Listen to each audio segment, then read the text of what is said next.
There we go. You got it? I think it's live. John, you want to go this way? You want me to move I'll go that way. No, okay. Yeah, I see video. Okay, can you hear things? Do you see that? Hey, can you hear us?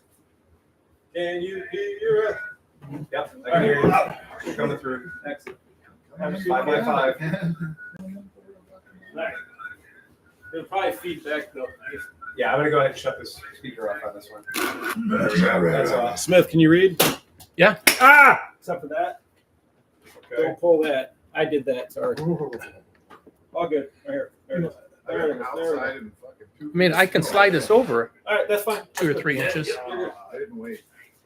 okay. I let him up too soon, as usual. Check 1, 2, check 1, 2, check.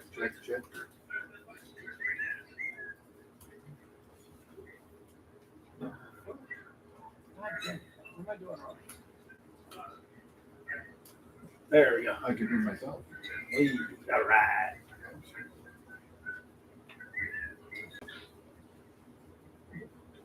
Oh, it's the furnace. That's all right. Yeah, we're gonna shut that off. It's okay. Okay. All right. Yeah. Okay. Fill me a little audio from you. All right, how we doing? Yep, that's good. We good? Check. Yep. All right. Wait, we're getting. It's is that okay. your I'm allowed to computer? shut that off. Okay. Relax. I'm just saying we are live. So Yeah, I know. hear Yeah, we can feedback. shut that off. All right, that's off. Okay. All right. And you guys ready? I am ready. All systems go. All right, here we go. And we go ahead. Wait, nope, wait. Okay, now. Hey, we got numbers. Hey, we got ClevelandMoto podcast, episode number 485. Light 'em up, boys. Yeah, mine doesn't. Excellent. Yeah, the delay is fantastic right now. I got to tell you, it's about a 10-second delay, so keep that in mind. So don't expect anything magnificent. Yeah. That is it. We have mic check 1, 2, audio vector. Thank you very much, sir. We're in. Victor, That is happening. Victor. So Black Friday is here. Black Friday is upon us. I don't know if anybody got their deals. I got one Black Friday deal. Then we'll go around and see if anybody else did. At Lowe's, they had the giant 27-gallon totes for $6.47. So I got 10 totes because I use those things for everything. That is my organizational secret, is buy the shelving units that the totes slide onto, and then everything goes in the totes. Make a note on the side of the tote, says exactly what's in the box. All my camping gear, all my tents, all the sleeping bags and stuff that we have loads of. No more of it just, free range in my basement. Everything's going to be in the back of Dan's trailer, just ready to go to the next adventure. Tip, I found out about storing stuff like that. Yeah. They sell 2 things, capsaicin tape and capsaicin spray. Oh, it keeps the animals out. And it keeps all the animals out of your shit. That's a great I've idea. been using capsaicin spray in my car since the squirrels chewed halfway through my wiring harness. Hasn't happened again. That I can understand. Yep, absolutely. That makes perfect sense. The HFC Tom just signed in. Hi from T&B, Tom and Becky. Can you feed the cat? Sure, we can feed the cat. No problem. Let's talk about morons going to the OSU game tomorrow. Wait, NVM? That's NVM. Michigan versus NVM. I don't know what, Yeah. Anyway, NVM. That's when I dropped my daughter off right. down there today. Oh, you did? Yeah, because she goes to school. Right. And she's going back, and all the kids are excited about the game tomorrow. Yes, it'll be all idiots, but for the kids, it's fun. Oh, that's cool. That's very cool. I guess Nomad says that the first 25 people got a free bucket worth up to $150. I don't know what the bucket is, but it probably got presents in it. Oh. Probably have prizes in it, just like that. So yeah, that's pretty cool. Yeah. So just to bring people a little bit up to date on what's going on. Anybody else get a Black Friday deal that they bought that was a Sordic deal? Yeah, well, Black Friday started 5 to 7 days ago, so all the shit I ordered for Black Friday came today. Oh, it did. It all showed up. I got a new receiver for our surround system, and I got this awesome Pixel 9 Pro Oh, geez. with like a terabyte of storage in it. Dang. Oh, that's fun. I also did get that ridiculous hard drive that you had me order. That showed up. So that's the shop. good. We got that. So we can put all of our podcasts on one thing. Yeah, Pretty exciting about that. I passed probably about 25,000 people trying to Black Friday shop when I was leaving Columbus today at this like outlet center thing. There was literally a 5 mile Change your outlets? Yes. Yeah. 5 mile long traffic jam to get into the outlets. And then because, well, I'm not going to wait that line. I'm going to sneak up. Yeah. Oh, you're going to blast past it? And then what happens is all those lanes get jammed up. So it was literally like 20,000 people trying to get into a 1-lane exit to go to get where 25 other thousand people had already occupied all the stores. Shocking. Yeah. Yeah. And then it's not proud of it. They're not. Those deals aren't great. No. Hi from Steubenville, Ohio. Steubenville. And Scott happy Dennis. Thanksgiving from Scott Dennis. Yeah. Right on. Super duper cool, man. Yeah, happy Thanksgiving to all the listeners. To everybody, if you celebrate. Today's Indigenous Peoples Day, by the way. Yes. And listeners, please tell us what you're drinking. Yes, Of course. also a good thing. I'll tell you from here at the home office, this is a Baja Blast from Taco Bell with about 4 ounces of rum in it, and it makes a perfectly cromulent cocktail. Yeah, that's just like Keeps things running. Well, isn't that like a variation of Mountain Dew? it is. I think it's. I was told just the other day that the secret ingredients in Baja Blast are Mountain Dew, Blue Powerade, and Sprite. And that's what makes. Well, Baja that's a Blast. mixer, basically. I mean, so It that was is. the whole point. That's the idea. Yeah. It is. It's literally a mixer. That's why it's green. That is why it's green. Yeah, that is perfect. That perfect aquamarine green. Speaking of which, I was just in La Paz over the last weekend, and our friends Bailey's, Steve Bailey and Stina Bailey from San Diego, and their wingman, Vu Tran. We met them down in Cabo and worked our way up to La Paz, and we spent 4 beautiful days in La Paz, Mexico. It is gorgeous, and it does not have the tourist explosion that is Cabo / Cancun. It killed me how far you could go in an Uber in La Paz for $10. It is crazy. And in a lot of Mexico, if you go in there and you're like, okay, I want to have a beer, the exchange rate pesos to dollars, our rule is if you are in a place that takes dollars, you're probably spending too much. If you go somewhere and they're not familiar with taking dollars, you're probably going to get normal pricing. And we were paying the hotel minibar. The beers in the minibar were only $3 a piece. And that tells you, like, hotel minibar beers are like, $10, $12 a piece. Nope, our fancy ass hotel we were in, hotel minibar, $3. Totally fine. Nice. Yeah, we cleaned it out. So we had a good time. It was a lot of fun. We were down there for an event called Mexotica, which is exotica music, tiki stuff, but all like Mexican bands and Mexican DJs. There were dudes from Germany there. There was all kinds of cool. Really cool vibe. Got to meet a lot of people. Spoke more German in 4 days there. You see a lot of Germans in Mexico. They like it, man. We saw a lot of Germans living in 4x4 F-350 pickup trucks with the big campers on top. Several of them parked in public parking areas adjacent to the water in beautiful campsites you couldn't pay to be in, but because it's public parking, it's free. And a whole lot of people, and our favorite was a couple where he was from East Germany, the former East Germany, and she was not, and they got together and they bought their rig up in Canada. So they bought an F-350 with a big old camper top on top of it, 4x4 all set up for the whole world. One guy that I talked to has been doing that for 8 years. He does not have a home address. And his rig is registered in South Dakota because they're friendly about that, like out-of-state registration. And Dan from Dan Hoshtick says, "The Germans." the Germans, yes. They, we need a yeah, good stuff. GSG. Yes, we do. We do that as a Somebody else Yes. says they thought the Germans ran to Ecuador. Argentina, right? Yeah, Argentina. Well, it said Ecuador. So. Well, I think as right. well. Oh, As that was well. my favorite documentary, man. Hunting Hitler was the greatest documentary. 4 seasons, man. Oh, I love that. They followed that fucker all Really? over the world. Oh, it's great. Oh. They in Argentina. Allegedly. No. In Argentina, there were literally like the Fourth Reich building up. Oh, yeah. Four things. They had like in 1960, they had like control panels that if anybody was breaking through the gate, it would tell them exactly what part of the gate was. Oh, really? Oh, it's insane. That's interesting. And they were still developing like Nazi type weapons, like Oh yeah. Yeah. high, like technology, like radio wave, like weird shit. Oh yeah. I'm pretty sure they found his body Well, let me put it under this the way. Reichstag. There's a German village in Argentina that has like 10,000 all traditional speaking Germans with Kuckuck Klux. all it's insane. Somebody said, what kind of motorbikes did you see in Mexico?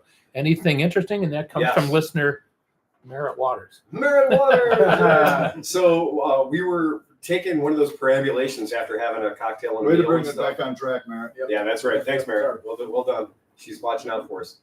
We were walking past all these little grocery store bodegas and everything else, and I just kind of stumbled as I'm walking by, and I saw in the window a bunch of motorbikes. And this is at a grocery store, bodega, not a big bodega, like a super small shop. And there were several electric scooters, a couple of gas scooters, and of interest, a 200cc Vento actual sport bike. And based on the pesos to dollar conversion, it was $1,899 US dollars. So you could buy a 200cc Vento, Chinese, obviously, Chinese 200cc 5-speed transmission motorcycle for under $2,000 on the Mexican economy, because that's what we saw. We didn't see Harleys and that kind of shit. We saw. That's how you know you're not in the tourist area anymore, is you don't see 900cc crotch rockets, you don't see BMW Grand Touring bikes. You see metric shit tons of 125cc to 200cc motorcycles. And we did see a ton of those. Did you see any adventure bikes that guys maybe had ridden all the way down that far? So we saw one, a couple of people that we'd seen in one location and then saw them in another location later. And the Baileys had run into these folks. And I guess there were 5 or 6 of them that were doing a schlep. They were all on BMW GSAs. So they're all on BMW GS big bikes. And that was a gaggle of about 6 of those that were just kind of wandering around. And I like that GSA body kit thing you sent. Oh, that was sick, That right? was really cool. Yeah. And so, yeah, a lot of good stuff. It was really fun down there. Had a really good time. I strongly recommend La Paz for those who want to have a not so touristy, like not heavy on the resorts, more chilled out kind of a Mexican adventure. Unlike the vacation budget spectrum, is it? No, it's pretty chill. So once you get your ass there, I don't know if you know this about Bill, Yeah. but on the money thing, usually Bill's not like up here. He's trying to do. we're always shooting. Well, no, I know, but it's a whole different country. La Like, you know what I'm Paz saying? is pretty affordable. It's not dirt affordable. It's not like, hey, scary Mexico. Right. It's still there's 270,000 people who live in La Paz. So Bill can probably go to Mexico for what most people could go to Pittsburgh for. in fact, a lot of times we spent nights in Pittsburgh. It cost us way more than staying at a nice place in Mexico. That's where I stayed in the murder hotel. In Pittsburgh, Pittsburgh, yeah. Yeah. It's got some shady shit out there. Man. we had a really good time. It was super fun. Definitely fun for all. Fresh, you got stuck in the snow today. Holy shit. Oh yeah, Winter Wonderland out east. We went and got our Christmas tree. Wait, before you talk, how much snow do we have here? It was 0. 0. Okay, continue. Not a measurable amount. Yeah. Three flakes. Continue, please. 3 flakes. We left at about 10 o'clock. We went. As soon as we got, I would say to Mentor, Painesville. Yeah. Never snow. And I was like, ooh, this is pretty. This is pretty. So we went a little further. By the time we got to the Christmas tree place in Thompson, shout out to Emerald Christmas Trees. That was pretty cool. A little mom and pop place. There was at least a foot. So that was fun getting the tree and having all that snow and everything and throwing snowballs and then. You're the true Christmas spirit. Mm-hmm. Yeah. So then we decided to go ahead. I wanted to go to our house in Conneaut because I had a couple of hanging chads there. I was like, did I turn the water off? Did I turn the furnace down? Like, we need to go check on the house. We're halfway there. Let's just go up and check on it. Good thing I did because I turned the furnace off. Oh, all the way off. Yeah. And all that plumbing that I did probably would have frozen broke if I hadn't. If you hadn't gone back and turned it on. But we got stuck in the driveway as we pulled. I mean, it was pouring down snow when we got there. It was like, wow, they got a lot more snow here. And I'm like, man, they have like 2 feet of snow here. And then when we pulled in, I was like, boom. And I made a nice little snow wall. Right. Yeah. And started spinning. I'm like, oh, that's far enough. And then I tried to back out and brr. You used your non-existent snowplow. Yeah. Right. The bumper. Yeah. And so I got stuck. And so that proceeded to, an hour and 20 minutes of digging the car, jacking it up because it buried you're 21 inches of snow on top of mud. Ooh. Wet, Yeah. warm ground. Right. So then it dug into the wheels. So I jacked up the front, put a board under it, jacked up the back, put a board under it. Had to get them out of the ruts. yeah. And then Piper, once I jacked it up, we were able to dig all the snow out from under it. And I finally got it out of the driveway again. Good So training. a touch and go turned into a touch more than a touch and go. Yeah. Yeah. Yeah, you're But- proper stuck. They had 21 inches. It seemed like more than that. And they're supposed to maybe get 40 inches in Oh man. So you Kanya, Erie. And then we're driving home and I was like, oh, we got to get on the highway because they're going to shut the highway down. Yeah, probably. So I'm passing people. I'm driving a little bit recklessly and Peggy's, ooh. I'm like, you don't understand. All of a sudden there could be a cop up here taking us off the road and then we got to drive back roads or whatever to get home. And I don't want to do that. So it was bad snow all the way till back to about Mentor, and then all of a sudden, whoosh, gone. I mean, we went from driving in a whiteout at 25 miles an hour at best, and then it just opened up, and now there's no snow here. It just boggles my mind. Well, that's what people that don't live here or don't understand what we're talking about. Lake effect, you hear it, you don't really understand it. It could be like literally the whole state has nothing, and then if you're to the right of the lake, you get that. Like, Yeah, it's insane. they're getting that, a lot of that. The day that I went to get my Africa Twin with Oscar, we had to drive through all of that going up to Buffalo, kind of in that general area. And then I was towing the bike home in my 5x7 trailer with my Honda Accent, doing 30 miles an hour with like 800 people behind us because there was only one lane open, and I wasn't Wait, going to that go. was you? Son of a bitch. There was a car in the ditch at least every 2 miles all the way back home. Our friend Kyle spun it in Detroit. So she was up there, and I guess they got a few cars up in Detroit, got tangled up, and she ended up going the wrong way in the interstate. So yeah, it's real. It's out. It's happening. Whether or not Winter is here. I will say the car handled well. I mean, we had that new Sportage. It's just a little lower. Sportage, yes. It's just a little lower to the ground than mine, but I mean, it still blasted through 21 inches of snow, no problem. And I just screwed the pooch trying to back up, and it like slid off, and there's like a little hump, and then it sat down on the snow, And I like tried to. I got out of the car, and I was like, you couldn't rock the car. It was just. Well, speaking of which, and speaking of snow stuff, timber sled. We talked a lot about timber sleds and the timber sled concept. Oh, this day did totally make me miss my snowmobile. Yeah, but I'm absolutely certain of that's that. for the best. The timber sled was fully purchased by Polaris, Oh, wow. so that's kind of cool. So that means that innovative product that people really love and enjoy is not going away. It's no longer just like a little niche market. But do you Power think jigs Polaris for will add the middle part themselves? I don't know. That's a very good question. Yeah. That is a very, very good question. So, but it is nice to know that timber sled will continue to rock on, but with some deeper pockets behind it. Yeah, major marketing. Major marketing. Have Absolutely. you seen the videos of the kids running the timber sleds down like a unfrozen lake or like a river?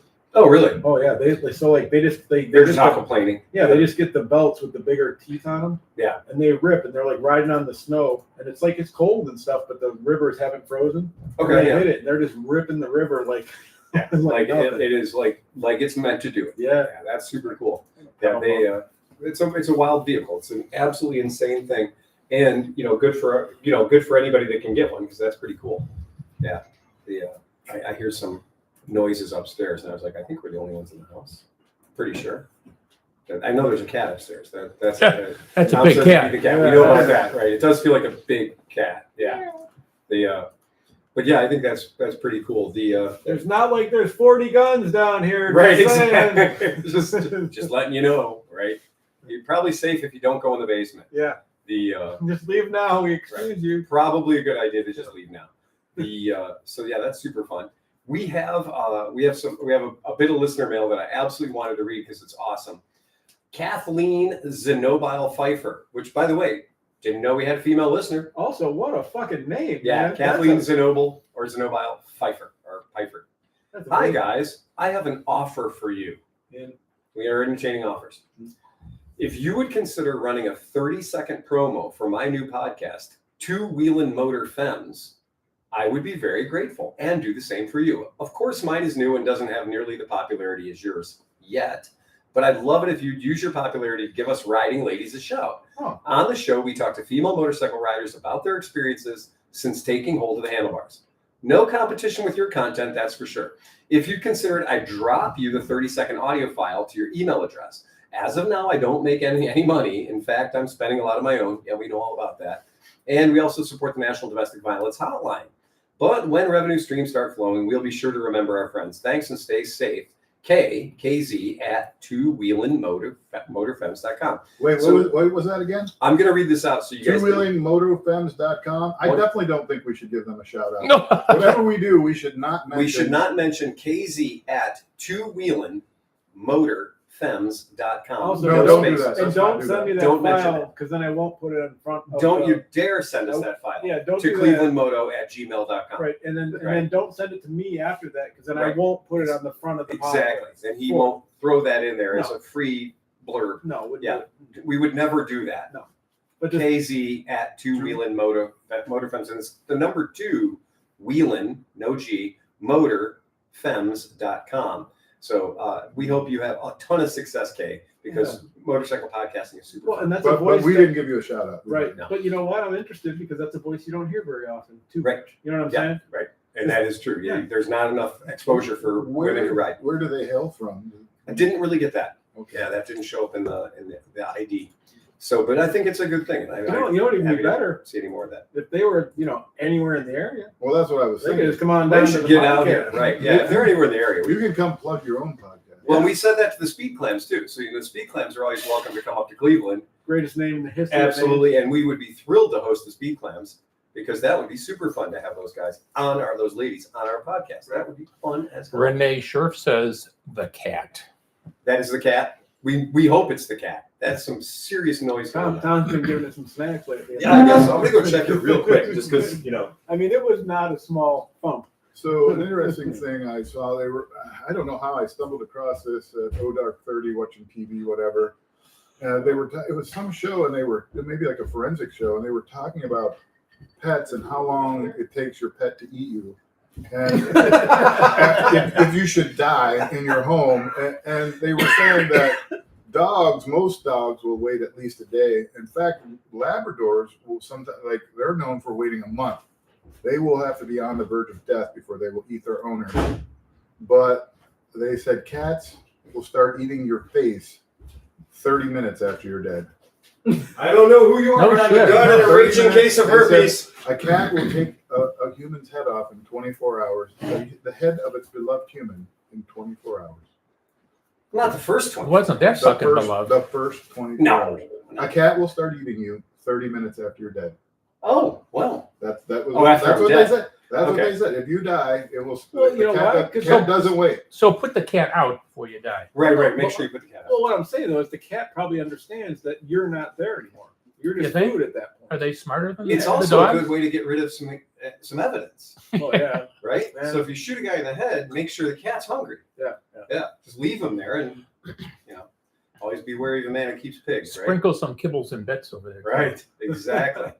Oh my Son, God. cologne. Here's a new cologne, Chris. What do you call it? Kibbles. It's What do they- Nibbles and bits. Catnip all over. Right, spray some catnip on it. Yeah. Tuck it up the nose. Yes, by all means. That's the best way to dispose of a body. I'm Turn them sure. into a giant column. Have you guys been following the whole KTM Oh mystery? my God. Oh my It's God. Crazy. KTM is in some stuff right now, But man. here's the crazy part. Dan right? Dan says head first, just like a mouse. Just like a mouse. But the CEO, before you even get into all Right. the Yeah, bullshit, here. the CEO is so wealthy Yeah.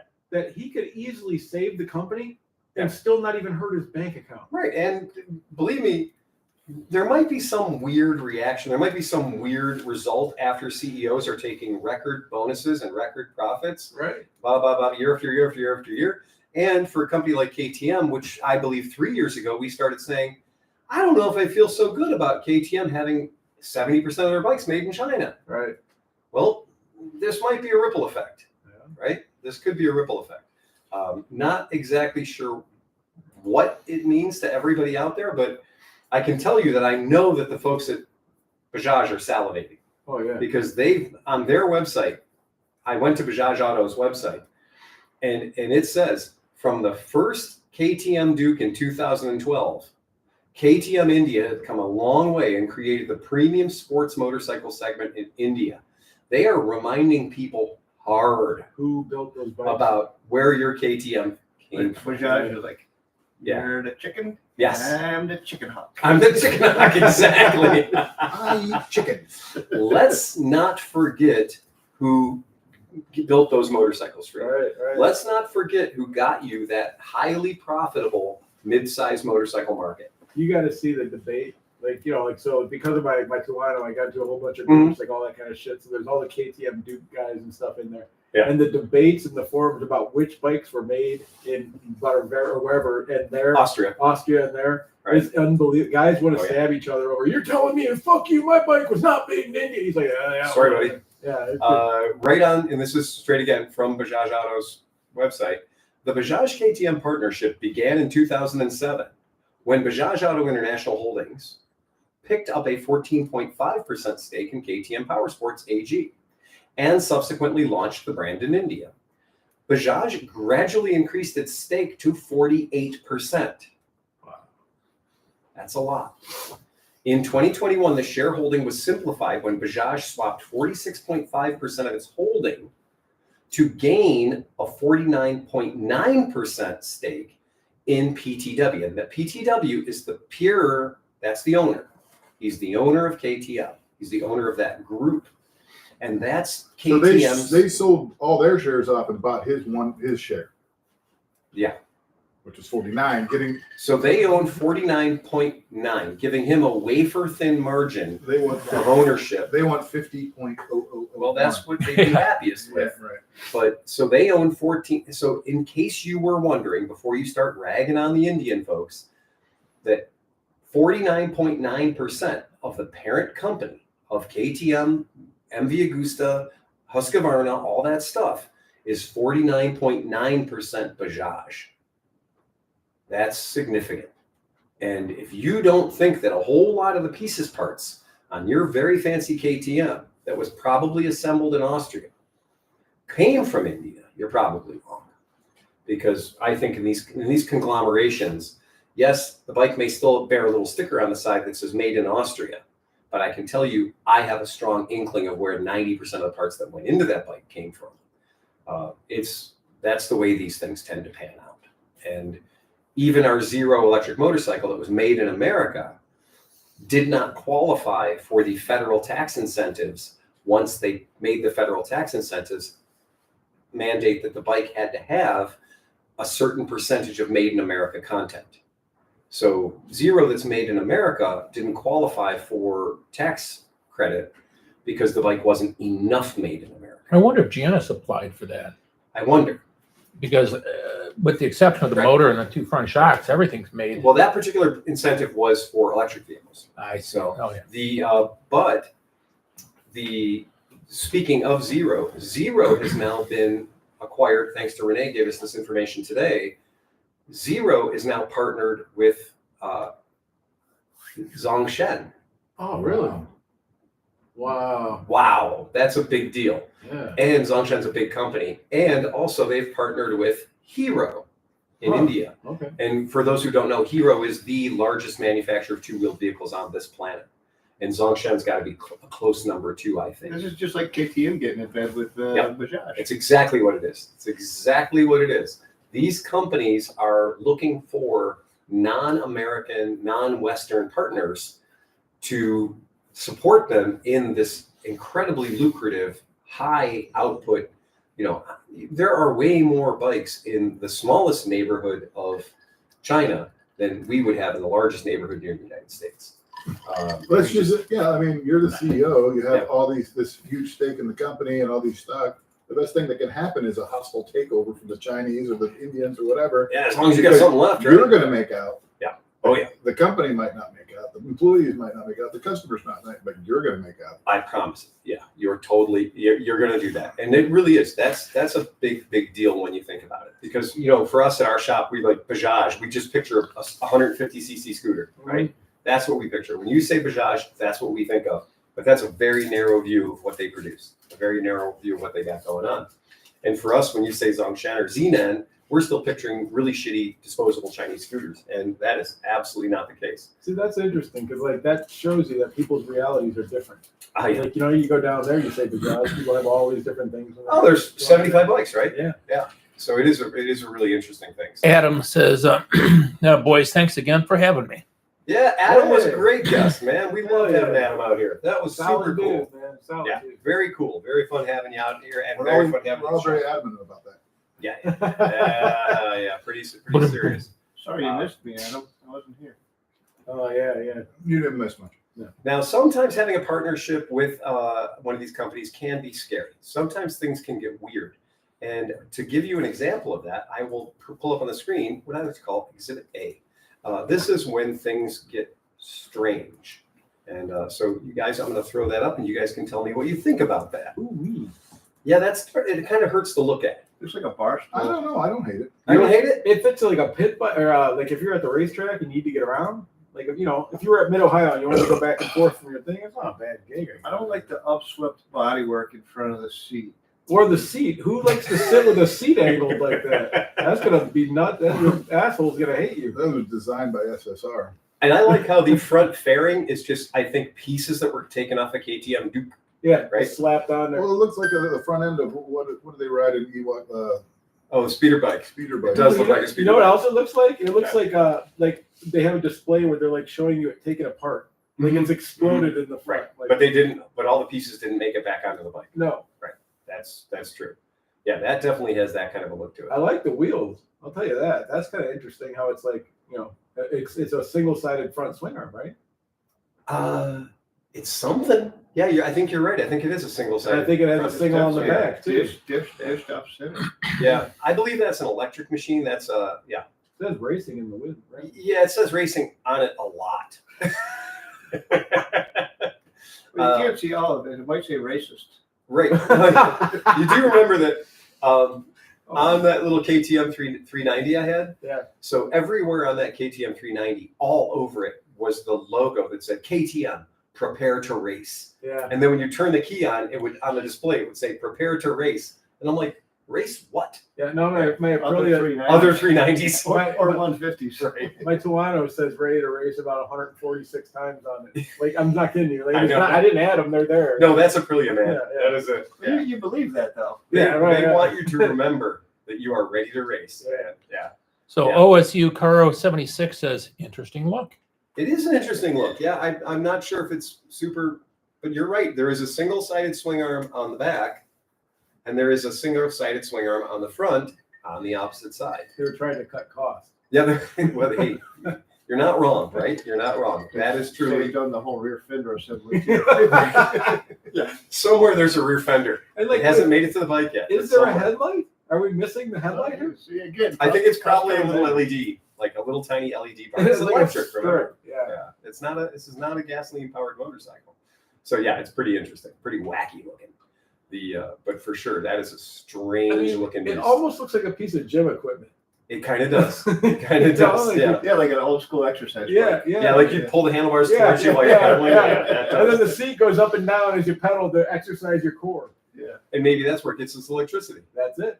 Yeah, you can go further that way. And if you look, like those panels where the feet go, that could be an elliptical. That could be an elliptical. Just slide like a Nordic track. Yeah, that would be funny. That's how it's powered. That's how you do it. That's Power exactly it. generation. Slide your way to fun. Comment Yeah. says, looks like an Aprilia. It looks. Yeah. It looks. No, that's not. Yeah, it's just what OSU. It's- It, it makes the BMW electric scooter look positively mainstream. It It does. does. It absolutely does. It's normal Right. now. Well, we're not pushing squares against circles. That's how normal, how average of you. Yeah. Yeah, that's a pretty weird bike, man. I'm surprised they didn't do an ADV type. You know what I mean? Like, I think that it's we're KTM, just. why doesn't it have knobbies? Yeah. I think that we're just seeing the beginning of this. And that's one thing Renee brought today at the shop. She said that, you know what that's going to do? Having Zero partnered with Hero and with Zongshen, I'm predicting You can't a make this up. Zero Hero. Zero Heroes on Don't Shen. say Zero be a hero. I mean, come on. yeah, ditch the Zero, get with a Hero, or It's like what? Yeah. Schoolhouse Rock. Or Zero, Hero. got with a Hero, Um, which is what happened. Oh, cool. No, what was his name? Icy Spice? Oh, fuck, whatever that Well, guy's we name saw that a few weeks ago when we brought out pictures of the new Zero off-road use only, not street is. legal Oh, yeah. bicycle things, right? Mm, Like the Suron, Humble Bee. bees or whatever. Yeah. Well, you know what? That when we were at the shop looking at pictures of those, I kept grabbing all these Chinese products, going, okay, which one is this? Because the profile matches one of them. And the one that I pulled up that I was pretty convinced it was a Zongshan. And I was like, okay, well, I guess now we know where that came from, right? So we know how that happened. But this will give Zero probably a $5,000 street legal middleweight electric. Because if they're talking about the Indian market and they're talking about the Chinese market, they're not talking about $23,000 Zero electric motorcycles anymore. Right. They're talking about affordable small motorcycles. And that's where our current US market is lacking. There's plenty of people out there selling you a $4,000 or $5,000 electric bike, but they're not DOT and HTSA street legal. They're just toys. But $4,000 or $5,000 is a lot of money for a toy that you can't use as a back and forth to work commuter until you put a chastity belt on it and say that it doesn't go over 25 miles an hour. I mean, what would you say you need? You need 65 miles an hour for how many miles? I'd say 50.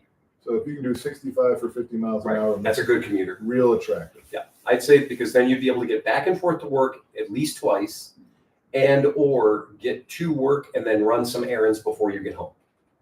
And then you got to sleep at night so you can plug it in. So a motorcycle's not a fail for you. A commuter motorcycle is not a fail for you. If you look back at, take your whatever bike you have in your garage. Kromke's got a Vespa 150. And if you look at that Vespa 150 and say, what's the range that you've put on it? What's the maximum distance you've ever ridden that bike in one day? Well, chances are it's probably not a lot more than 60 miles. And Columbus. you rode it to Columbus? That is a hike, man. Yeah, that is a hike. Yeah, that's a serious commitment. So, but for most commuter bikes and most city bikes, they're not going to go that far today. So probably I'd say if you can go 60 miles an hour or 65 miles an hour for 60 miles, then if you drop it down to 35 miles an hour, you probably get a 100-mile range. Sure. And a 100-mile range will sell that. Yeah. I think so. People would buy it for a 100-mile range because right now you can do that currently with the Zero FX. So if you have an FX or an FXE or any of those bikes, that bike can. But you don't have to go 80, 85. No, Hofford proves that if you're going 60, you're going to get 90 miles out of that thing, right? So, and for a lot of people, that's enough. And think about it, like more and more places, you have the ability to plug in. So like at Summit now, in the motorcycle parking area, they tapped into one of the light poles. And if you have an electric bike, you can plug in. Oh, okay. So if I had a 58 or 60 mile commute, and you could have level 2 charging there. Yeah, where you plug it in. Right. Hey, so Andrew Cropper says, just popping in. Love the podcast, guys. Hi from Colorado. Hey, Andrew Cropper. Very cool, Andrew Cropper. Right back at you. For reals. That is one of those things that when I consider the commuter bike segment, I don't want to have an electric motorcycle to ride, as my only bike. Right. But if I'm just going to be commuting back and forth to work, okay, there might be a place for that. And think about it. Like I kind of thought about this too, because like if it's raining and stuff, right? Most of it's belt driven. It's like not a lot of. You don't have to worry about the rain as much as you would on a normal. I mean, Phil proved that he could underwater a Zero that one time at band camp. Nobody, including me, thought that was going to end successfully. I realized that at the best case scenario, the bike would quit working. Right. At the worst case scenario, I was going to electrocute my nards. And everybody in the stream. And everybody in the river with me, right? Fish on Phil. But I was very impressed with how well it did. And at no point did it ever stutter or miss a beat. It went through deep water. It went through deep water that I might not run a 125 or a 150 bike. So that's Remember that experiment that Andy Goldfine from Aerostitch did, where he rode the Zero for a full year and documented the whole thing. He wrote like a little book about it. You wrote a book? And he lives in Duluth, Minnesota. Right. So I mean, there is, and he's a commuter, a year-round commuter. Yeah, and he had heating units set up to keep the battery at the temperature where it would still charge. That just makes me think of us doing our overland at band camp last year. That was so much fun. It was fun. That's what little bikes are so good at. We drove They're really all the good way at up and down the street, the whole way. Yeah. Nick on his, 1960 whatever Vespa. Yeah, on a classic vintage Vespa, right, with knobbies on it. Yeah. It's fun. I love that kind of stuff. So you guys might remember Tony Summerscales, one of our listeners. He's across the pond. He writes, "Hi, Moto buddies. It's time for another update from across the pond. I'm not going to do the voices. I'm not Bagel. I'm not going to do this. Just accept the fact that it's going to sound like Tony's raised in the Midwest. It's time for another update from across the pond. It's worrying times for the motorcycle industry over here in the UK. 2 major parent companies have gone to the wall, taking down multiple dealerships. There was a large proportion of Harley dealers that closed, but also Japanese and Triumph dealers have closed their doors too. We reported on this, but I didn't think it was this bad. I've heard you speak about the market slowing down, especially for bigger capacity bikes over in the States, and it's all the same over here. And while I'm more of the home gamer when it comes to bike maintenance, cutting off the head of the snake will impact everyone in due course. I took a day off work to attend the UK's biggest motorcycle show last week in Birmingham, and check out what's new. And to be honest, it's not a surprise the industry is in a shit state. Clearly, the customer base is getting older, myself included, and there are not that many new and interesting ideas to attract younger riders. The worst example had to be the Harley-Davidson stand, who had one of the biggest pitches in the show, but was pushing the same old biker lifestyle crap that they've been doing since the 80s and 90s. And seeing a guy on a mobility scooter rolling past wearing his hog cut just about sums it up. For real, man. For real. I applaud that. Ride to live, dude. live to Yeah, ride. yeah. Yep, that's it. Geritol for lunch punch. BMW clearly need to get their eyes tested. Their whole company ethos seems to be based on ugly this year. What were they thinking with the new GS 1300 Adventure? MZ were making better looking petrol bikes in the 80s. Not wrong. It's true. It's kind of hard to look at. Dude, I just posted a thing. A company, Poog, P-U-I-G. Yeah, they make a lot of windshields. They make a lot of body kits. Yeah, they made it a complete kit for the GS 1300 to fix it. To I make agree. it a And super it looks bike. nice. It looks fucking It looks beautiful. really nice. Complete with wings. Yeah. Right. With delta wings. Just With enough. active aero. Just the proper amount of With aero. just enough active aero, right? It's pretty fun. You know how many wings are gonna get ripped off when people walk by motorcycles? Oh, at the motorcycle show, Yeah. you're gonna be walking by with your baggy pants or your baggy jacket on because it's wintertime, Or a purse. and or a purse, and you're gonna hook a wing by accident and Yeah. take down a $30,000 motorcycle, Oh yeah. or break off a $30,000 carbon fiber wing. But the crazy part is MotoGP, they're already testing smaller front ends and different smaller wings and all kinds of shit. Oh, that's crazy. Yeah. Speaking of MotoGP, I listened to MotoGP and the Noco Mhm. Moto podcast the other day. I picked up an episode. Yeah. I'm trying to listen to, just do other stuff, keep my mind occupied and stuff. And, I've listened to some of ours, but it's kind of like, well, I was there. I was there, right? Yeah. So I did enjoy listening to their podcast. They were, they were talking about the 3-cylinder Honda. Took great pains to mention that is not a supercharger or a turbocharger. It's forced air induction. It's just a forced air. It's supposed to give a constant air pressure. Right. It's just a blowy, blowy blower. Yeah, leaf blower. It's not. Yeah. So it's not a scroll or a Roots style supercharger in the greatest sense of the word, because you're not condensing the air and fuel charge into a higher than 1 atmosphere. They were describing it as it was just giving it a constant pressure. Yep, so and it doesn't actually spool up with the RPM of the motor, I guess. No, it just runs. So Brian Nutter from work, he's like one of our master tuners. He actually creates crankshafts. That's what he does for a living, like modifies them and everything.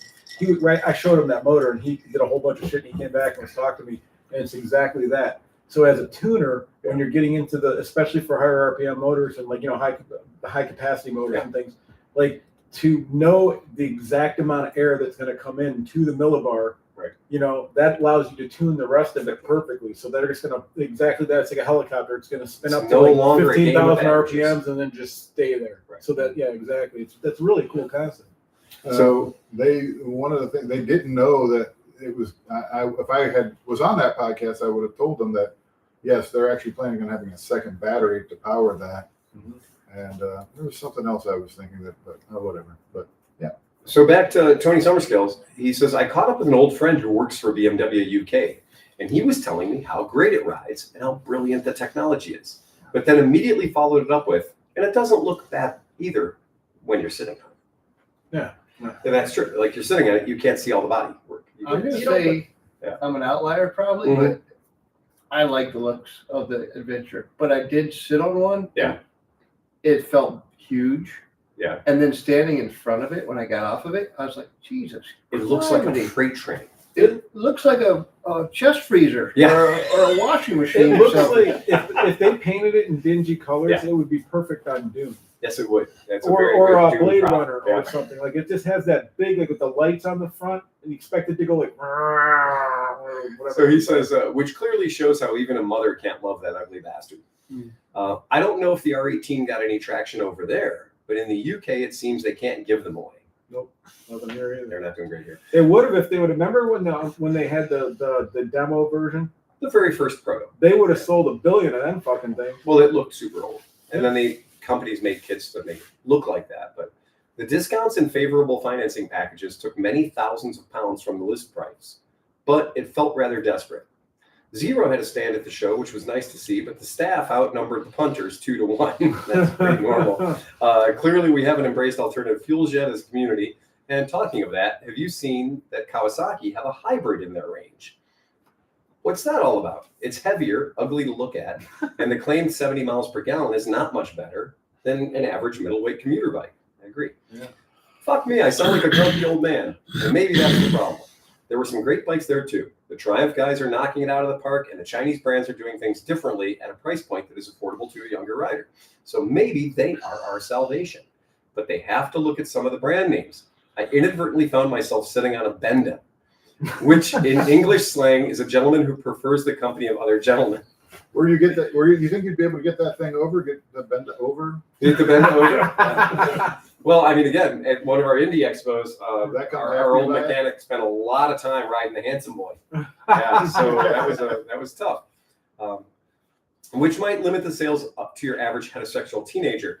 In other news, next weekend is the Reading Toy Run, where the motorcycle community does what it does best and come together for a good cause. Several thousand bikers will all dress up in Santa outfits and deliver toys for local children's homes. So now the sun is coming up. It's time to dig out all the decorations from the loft and transform the vision from a spaceship into Santa's sleigh. Yeah. Keep up the great work and ride fast and take chances, Tony. Nice, Tony. nice. No, that's That's it. We're gonna close the show now. that's a fucking We're email. done as an email. That is well placed, sir. Tony, we should have a monthly update from Tony. Tony Summerscales writes a good letter. Yeah, Yeah, man. he really does. Tony, if you got the time, a monthly update from Tony could be a segment. That's a good email. It is a very, very good email. Yeah. If you've got the time, we've got the beer. We do. Yeah, We're there yeah. for you, buddy. Speaking of which, Yes. Speaking of which, we have a prop. Like, we do have a prop. So Sleepy used to work for this company in Cleveland called Blaster. And sure enough, what do we have? But we have Collision Bend Brewery, Work It Like a Pro, Blaster since 1957. Can Now, you take the can over? I'm gonna go on the option play that this isn't just penetrating oil. Right. Yeah. Right. Because Maybe the just a little can aftertaste. is exactly Yeah. The can is The exactly like the Blaster can. Blaster.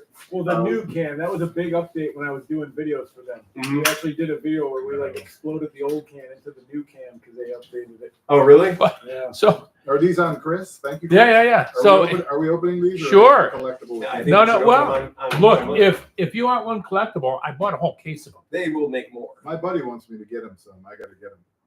Oh yeah. So the style is called Loosen Up Amber Lager. Loosen up because it's good for loosening up your nuts. Yeah. That's what it's How for. fun is that? They Yeah. should have stuck with Bust Your Nuts. Bust your Or nuts. no, Don't bust your nuts. Don't bust your nuts. Don't bust your knuckles. Oh, yeah. We'll get there eventually. Yeah. Sleepy. Don't bust your knuckles, Right. bust a nut. Yeah, that's what it's all about.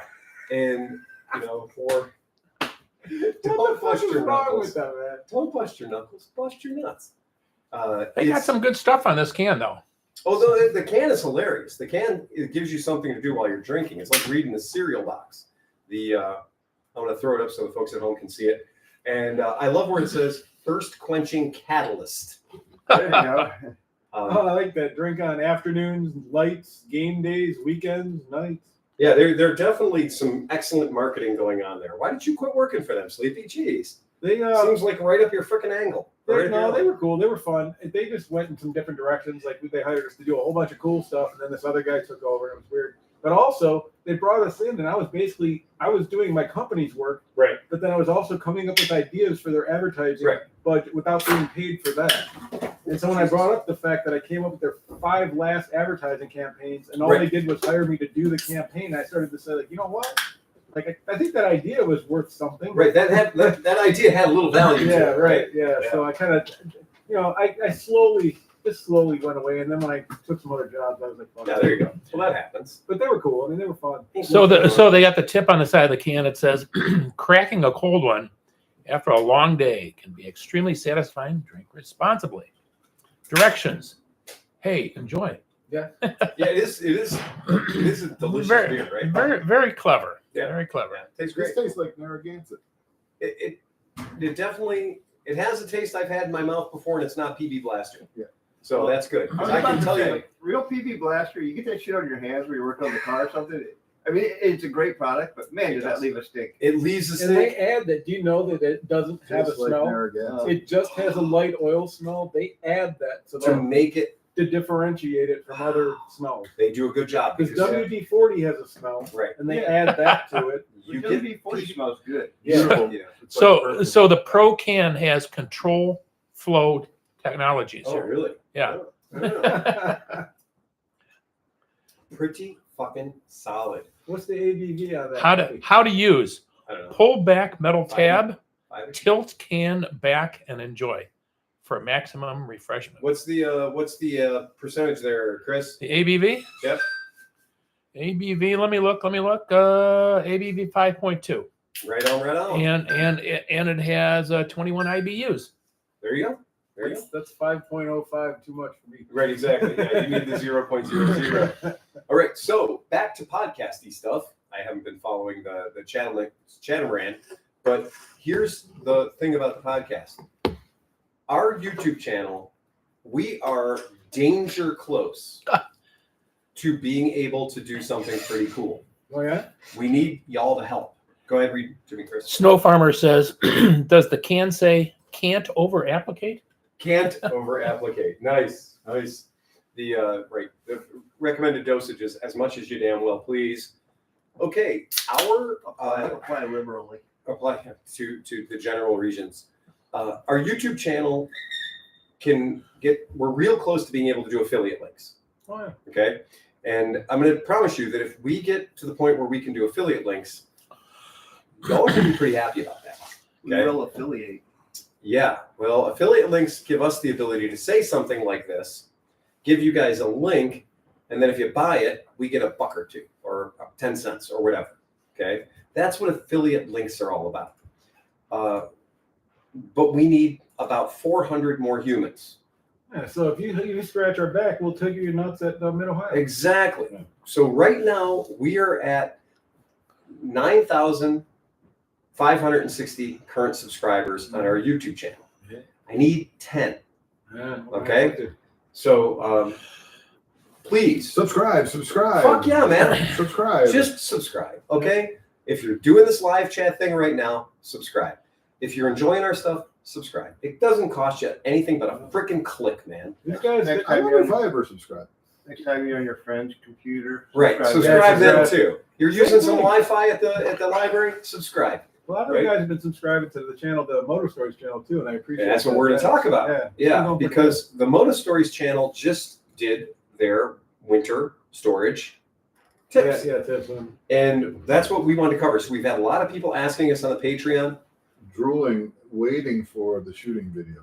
I'm working it. I'm I not making know you were sick. I know you have your things. Yeah, we went ski shooting. Oh, no, We'll no, talk but about There's I'm a not- lot of built up anticipation. Oh Yes. no, I'm putting time into it. You don't There you understand. Okay. Make it a proper video out of Yeah, it. yeah. No, Yeah. no. I've dedicated myself to a new level of editing for the channel, so you're gonna be happy with this. So we're gonna go around the horn, and I want us to go around the horn, and I want each person at this table to say one thing at cumulative. Listen to what the guy says before you that they find helps them when they do winter storage. Okay, I am going to start.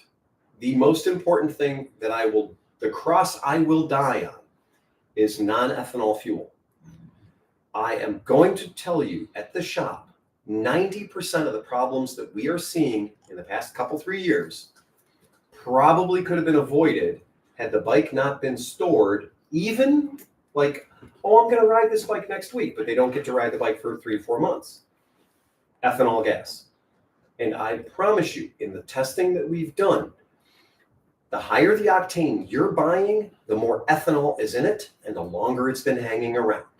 And as Grumpy Sewer Guy will attest, It doesn't take but 30 days for the 10% ethanol, which is about 12 ounces per gallon, to bring in about 6 ounces of water. Can And I, if you no, you can't until I'm done. If you think that it's okay to put a can of water in your gas tank of your motorcycle for every 2 gallons of gas that's in there, if you think you're cool with a can of water in your gas tank, then you are not a mechanic. You have no idea what's going on, and you are going to have a bad day. But we have a new worst case scenario that has been happening to these bikes that we didn't see coming. Because if I tell you got a can of water, 12 ounces of water in your gas tank, the first thing you're going to say is rust, corrosion. Okay, but a lot of motorcycles have plastic gas tanks. Where we're seeing the lion's share of the problem is inside the fuel pump. Because the fuel pump's impeller, in those Mitsubishi fuel pumps that we all use, know and love, or the fake Chinese copies thereof, the impeller inside that fuel pump is a very tight fit. It has to be.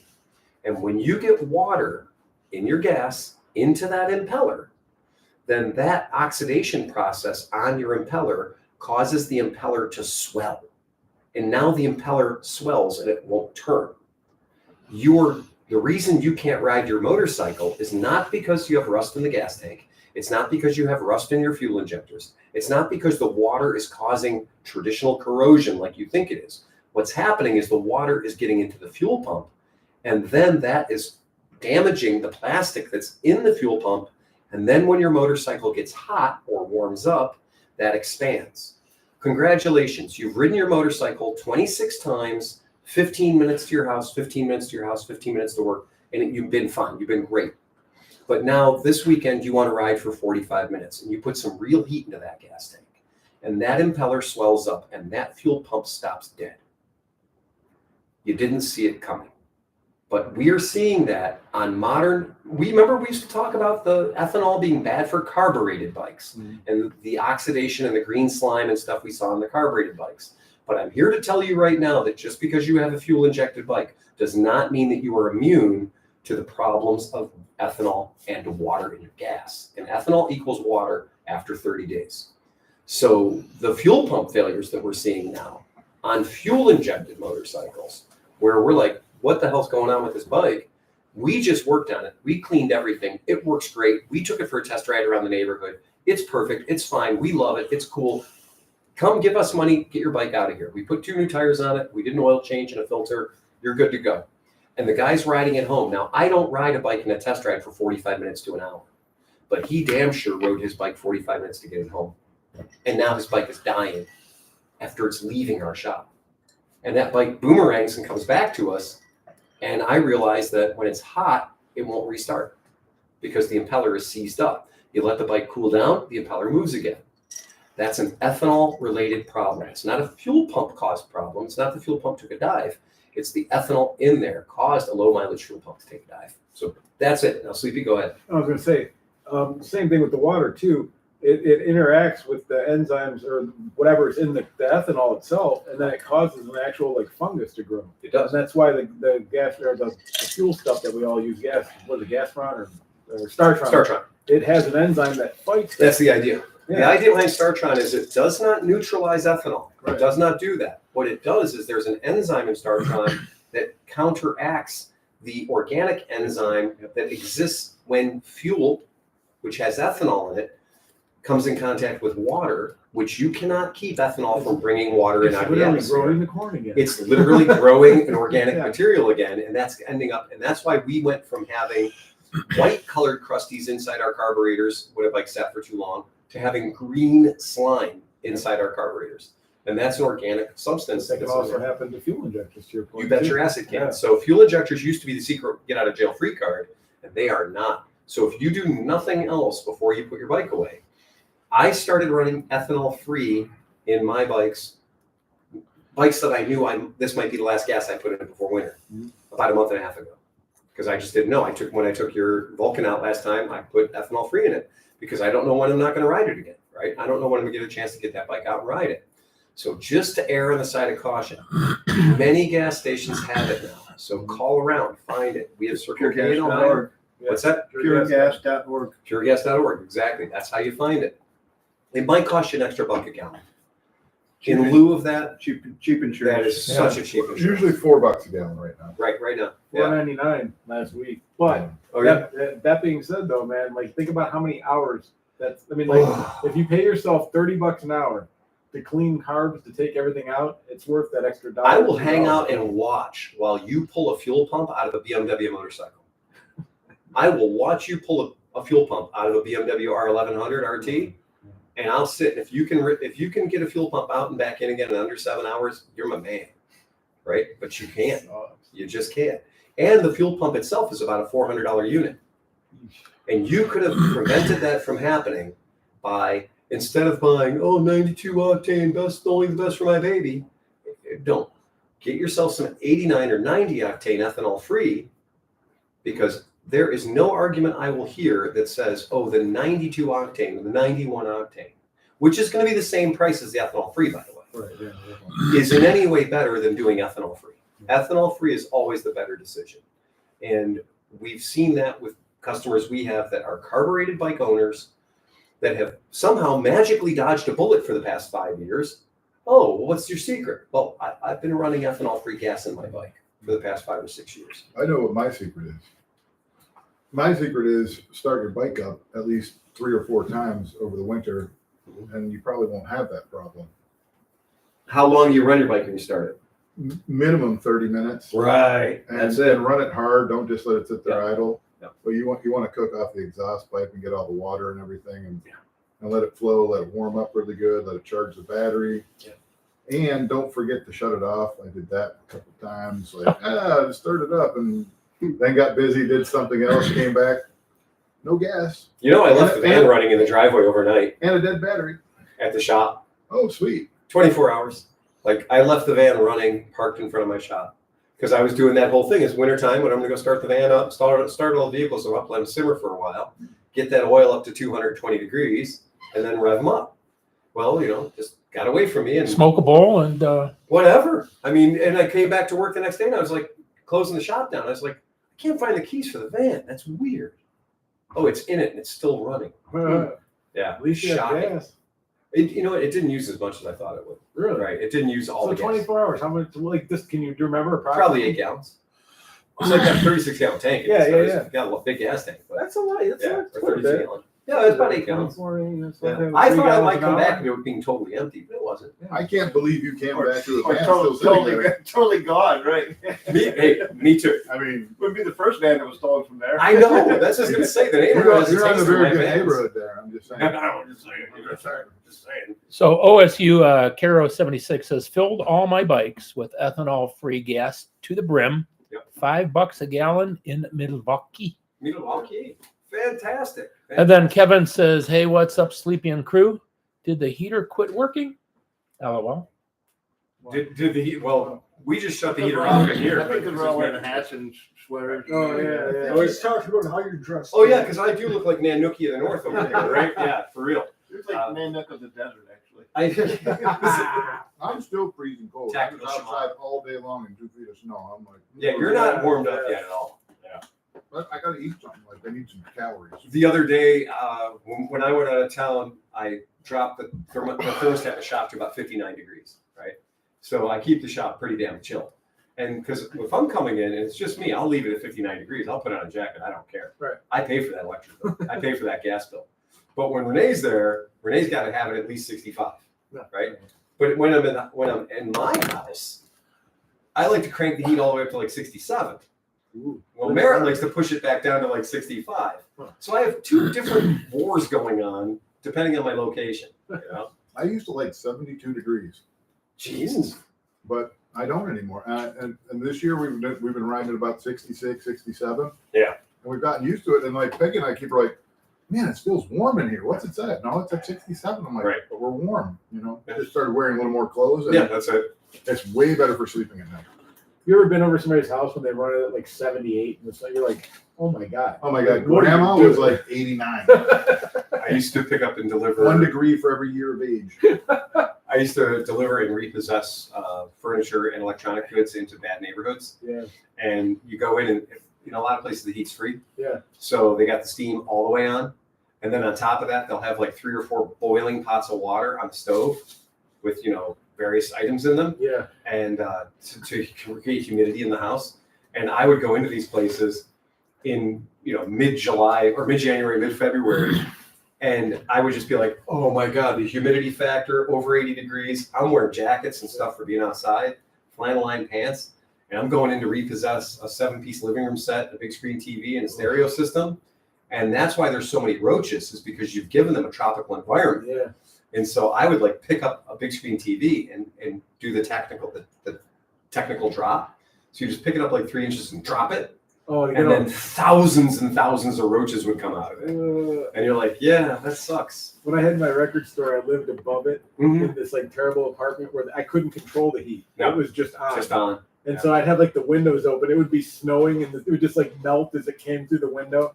And then there was a Chinese, so my record store was over here and my apartment was here. I actually lived above a Chinese restaurant. Yeah. And so in that time when it would get hot like that, it would just smell like noodles. Like the whole apartment was just fucking noodles. Oh, it's terrible. David Swergen. Both my bikes, boat, lawnmowers, golf cart get nothing but boat gas. Boat gas is it, man. That's it. From David Swergen. Love to boat gas. Dan, what's your tip for putting them away for the winter time? I mean, I do the same thing with the ethanol free. I mean, I like to put a little extra air in the tires. It's going to sit for a few months. Good move, because you're going to get in front of it a little bit. Yeah, get in front of it a little bit. So, you know, you're going to lose about 1 PSI every time the temperature does a change of more than 20 degrees Fahrenheit. So, and that happens when you're on the road and stuff. You'll notice that in the daytime, it's 60, 70 degrees, but at night it's 40. You're going to want, that costs you a PSI. So if you have a week of that, 2 weeks of that, your tires long. Don't just trust it. That's a good tip. Get in front of it a little bit so you don't end up on the rim or you don't end up flat spotting your tires. Well, and on a side note to your note is put it on the center stand if you have a center stand. Yeah, get some weight off the tires. Yeah, get some weight off the Well, tires. the thing too that you love to do, especially with carbureted bikes with a petcock, is turn the petcock off and run all the gas out of the car. I mean, you got to do that. Yeah. If you got a carbureted bike, that is, and it doesn't kill you to get a 99-cent store pair of pliers, pair of vice grips, right? And if your bike doesn't have a petcock, you know, for whatever reason, but it has a fuel line, then go ahead, gas it up, carbureted bike, squeeze off the hose, squeeze off the fuel line, and let the bike run dead. Yeah. And if you want to be a superstar, your motorcycle has an air intake on it, right? Get to that air intake and give it a shot of WD-40 to fully make sure that the last gas of air it takes is full of water dispersant. And that bike will probably start real easy for you. In the Or spring. regular fogging oil. You can buy a fogging oil. I mean, WD-40 is a good substitute for it, but they make us product specifically. It's not hard to find fogging oil. Today, in the day of Amazon that's out there, there are our friends over at Justice Brothers. They make a fogging oil, and it's a fine one. And you can pull your spark plugs out, fog them. That's not my tip. Dan definitely said a little extra air in the tires goes a long way. Anybody else? What do you guys think? What's your favorite? I'll add to Dan's. I use my track stands for my bikes. So like the bikes that I have good tires on for like twisties and stuff, I get those completely off the ground and do the same thing. Add a little extra air. Right.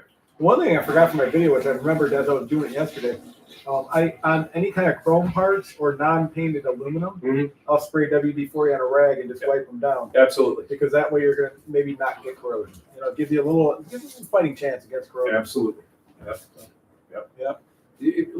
WD-40 is not the world's greatest lubricant. I got to caution you. If you really think that, you know, you've got an item that gets a lot of wear and tear, a lot of abuse, if you think spraying fish oil on there is going to protect it and keep it smoothie, you're probably wrong. But what its name is water dispersant, and it works great for that. So wiring harnesses, super great. Yep, super great. WD-40 is good for loosening things up, getting them moving, but it doesn't stick around. It doesn't. Yeah, it doesn't. For that, you want spray grease or something like that. Yeah. And something that's got capillary action. We talked about ACF 50 here, corrosion blocker. Those are things that. Are they still a sponsor? No, they're not a sponsor, We but I shan't still use speak their their names. Right, that's true. We shan't. Yeah, right, We we shan't. shan't. Yes. That stuff's expensive, but it works, man. I am a true believer in that stuff, but I also use it like this. I have the noodle on at all times. I'm not getting any spray by, and I'm like, Okay, that's enough. And we're not gonna speak of manscaping. Nope. But you know what else? That's We're not gonna speak of any of our other mini sponsors. I've been letting my bush grow just because I'm so mad at Nancy. Yeah. But you can So- really push that. It's like once you get it on like a microfiber towel, you can push it around. It doesn't take a lot. No. It has capillary action. It works. Yeah. That is one of those items, that product, ACF 50, when you're talking about that or corrosion block. Corrosion blocker is thicker, it has wax in it. But when we use ACF 50, it gets all the way down the cable. Yeah. It really does. And it does tend to run towards the heat. So if you put a little shot here, it works its way to where the warm spot It is. is. It's which crazy. is really amazing. They showed that in a frying pan. Yeah. Like it'll literally It go runs to the heat. yeah. Yeah, it goes to the heat. Anybody else got a hot tip for your storage? Wait a minute, these left? Yeah. I'm sorry. I think Couple they're- there somewhere. I think they're the refrigerator. Oh, they're in the fridge? Okay. I'll get you one. I'll deliver. What about you, Pete?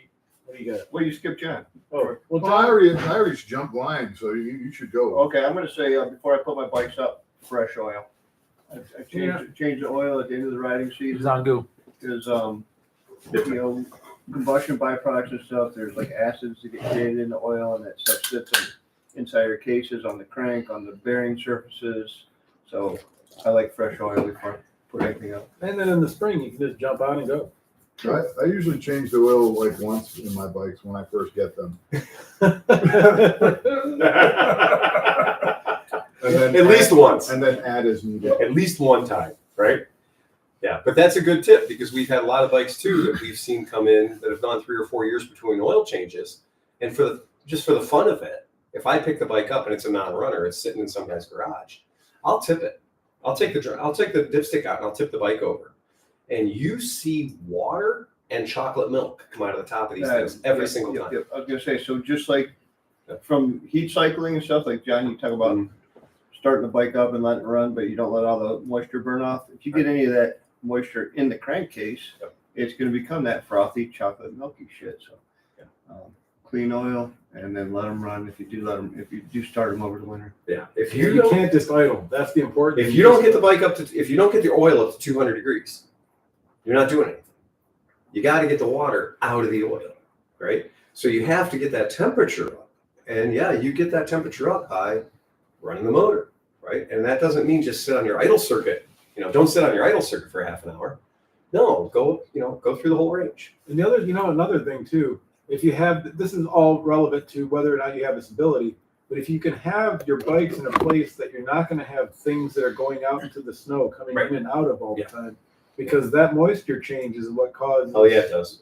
The corrosion. So if you don't like your car that much and keep it out of the garage, like I have a giant garage, no cars are going in my fucking garage. No, your garage is a safe zone. Yeah. Right. Your garage is I'm pretty sure I'm not going to take the Corvette out this winter and bring it back in the garage. Right. Right, That's right. exactly right. Yep. Well, constant temperature too. Even if you like have your garage and you keep it at 50 over the winter, but it's those wild temperature swings. Mhm. So, you go in there and you grab something and it just feels like damp in your hand. Like that's also happening to your motorcycle. And like Steve said about coating chrome with light oil, make sure the bike's clean before you put it away too. Because even like on the paint and stuff, if there's like use a swing arm, there's like mud on it, and then that mud absorbs moisture out of the air, or it's like dry dirt, but it becomes mud. Oh, that's where you're going to see corrosion. It's a moisture sponge. And there can be iron in the dirt. There can be all kinds of shit in there. Wait, let me get this straight. Mud is wet dirt. Yes. Well, that's another one too. Like definitely lube. Like I put that in the thing. Run. I use chain wax for winter storage because that way you just you don't have to worry about the corrosion getting to your chain. And chains ain't cheap. No, they're not. Again, I wouldn't know. I've never replaced a chain. Well, you've obviously None of never- them have broken off, so I'm assuming they're. But They're okay. You also haven't been doing 45,000 miles a year. Like That's very much true. That's You obviously have never ridden a monkey across the United States. That's very much true. I'm jealous though. I am too. I am. Chris, It do you have any won't make hot it tips a one for storage? storage. I'm just saying. Seriously, so that's you got to do a chain. Yes. Oh, Okay. speaking of monkeys and stuff, cool stuff. I sent you a link to the ClevelandMoto Gmail. Uh-huh. Did you see that? It's like a 1960s looking Honda race bike, but it's a Can't get 5, 10, Oh my can't God. get 10,000 miles. Pretty spicy. I need that for Mid Ohio. Pretty sexy. Chris, what's your hot take? Is calling ClevelandMoto to say that That's pretty handy. I'm putting my bikes into storage. Yeah, we have quite a few bikes in storage. And then yeah. I will store a few on the back porch that's now being heated. Oh, okay. Yeah, heated. I And, thought you meant just out on the snow. no. No, it's a indoor porch, and You know, my garage isn't heated, you know, and I don't necessarily feel bad about it because even though they're inside and it's not heated, but it still helps regulate the temperature. I mean, like it doesn't get as cold at night as it does and stuff. Yeah. So it helps out.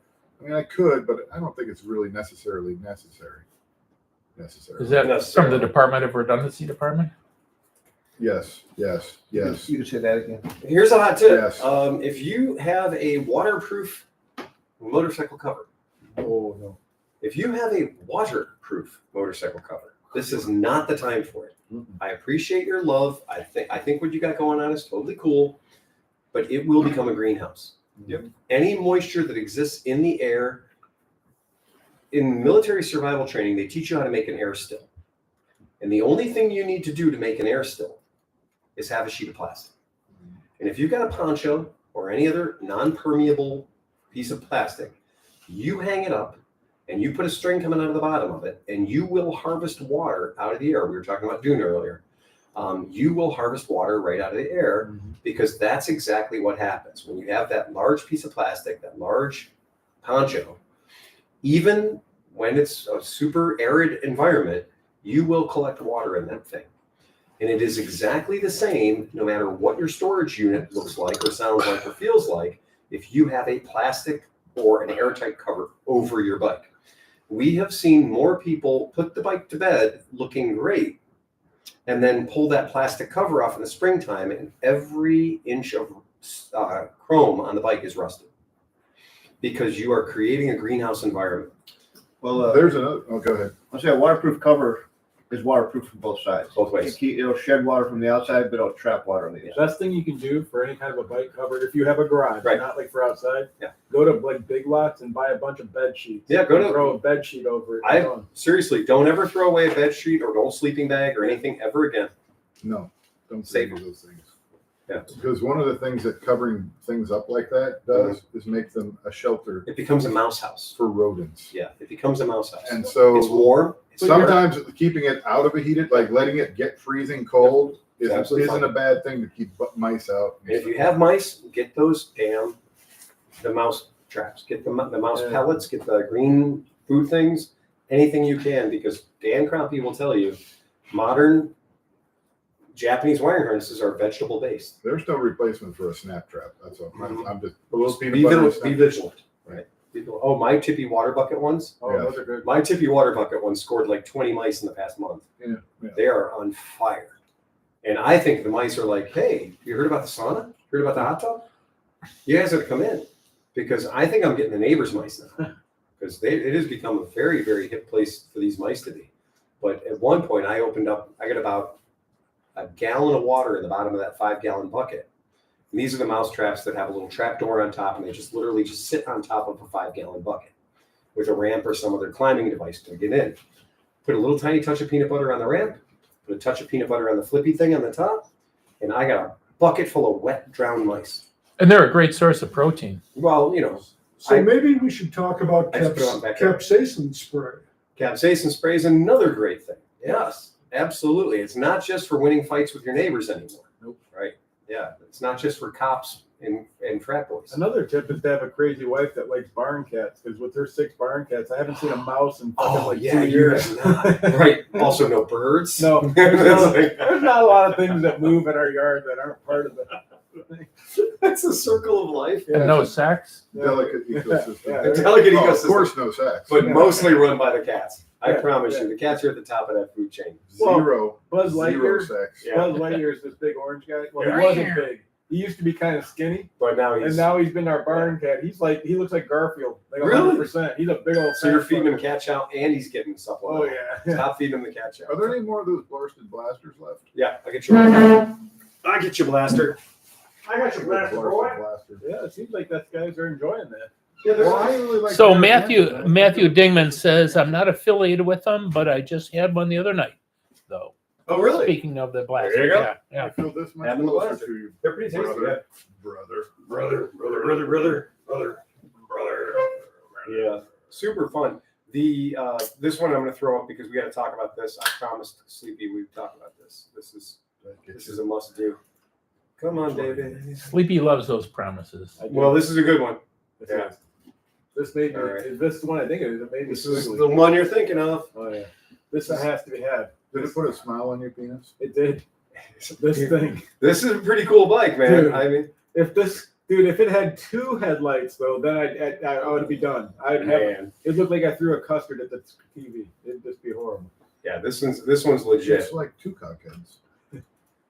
Yeah. So to bring you up to speed, the foundation of this is a 125 cc bike. Please let me cast. There we go. Now we're casting.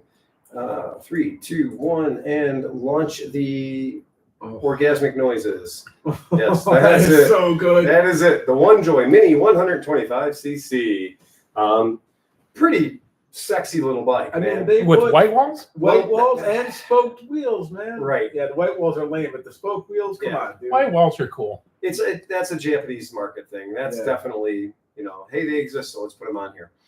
It's a cool looking bike, man. There is absolutely nothing wrong with this. This is cool. What is the Honda that it's replicating? It's it was the Michael Fresh, he knows this bike. isn't it the 50 I mean, cc? well, it's like all the CD 166. almost any of the 1960s racers. Yeah. You know what I mean? The RC 166. I Mhm. mean, they all had that cool, That full fairing. fairing with Yeah. the yellow and everything. Yeah, either a green stripe or a yellow stripe, depending on the team. If you flip through a couple of the things there, you'll see the front. They nailed it. They got the big headlights sticking out the front with the X through the front of it. Like it's just every racer boy's wet juicy dream just squirting everywhere. They are Whoa. beautiful. Okay. I mean, it is a beautiful I love bike. this bike, dude. What do you want? Cancel. Look at oh, Yeah. look at that thing. It's a beautiful bike.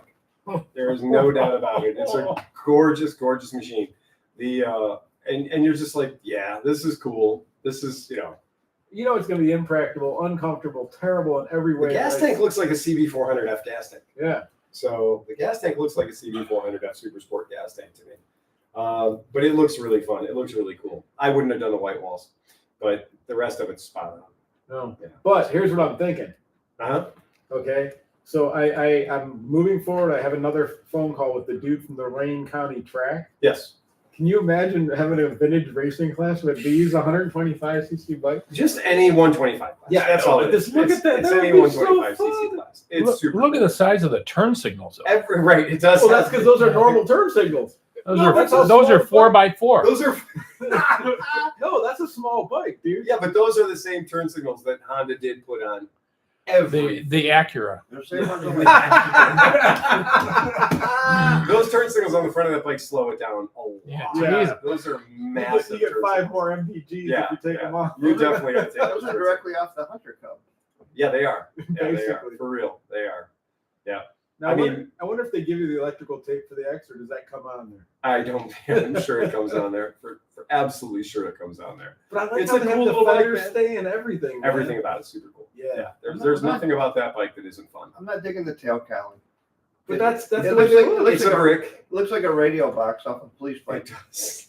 But that's the way they were. If you look at that bike, Yeah, I mean, like it does the look like a real- radio box. Yeah. Yeah.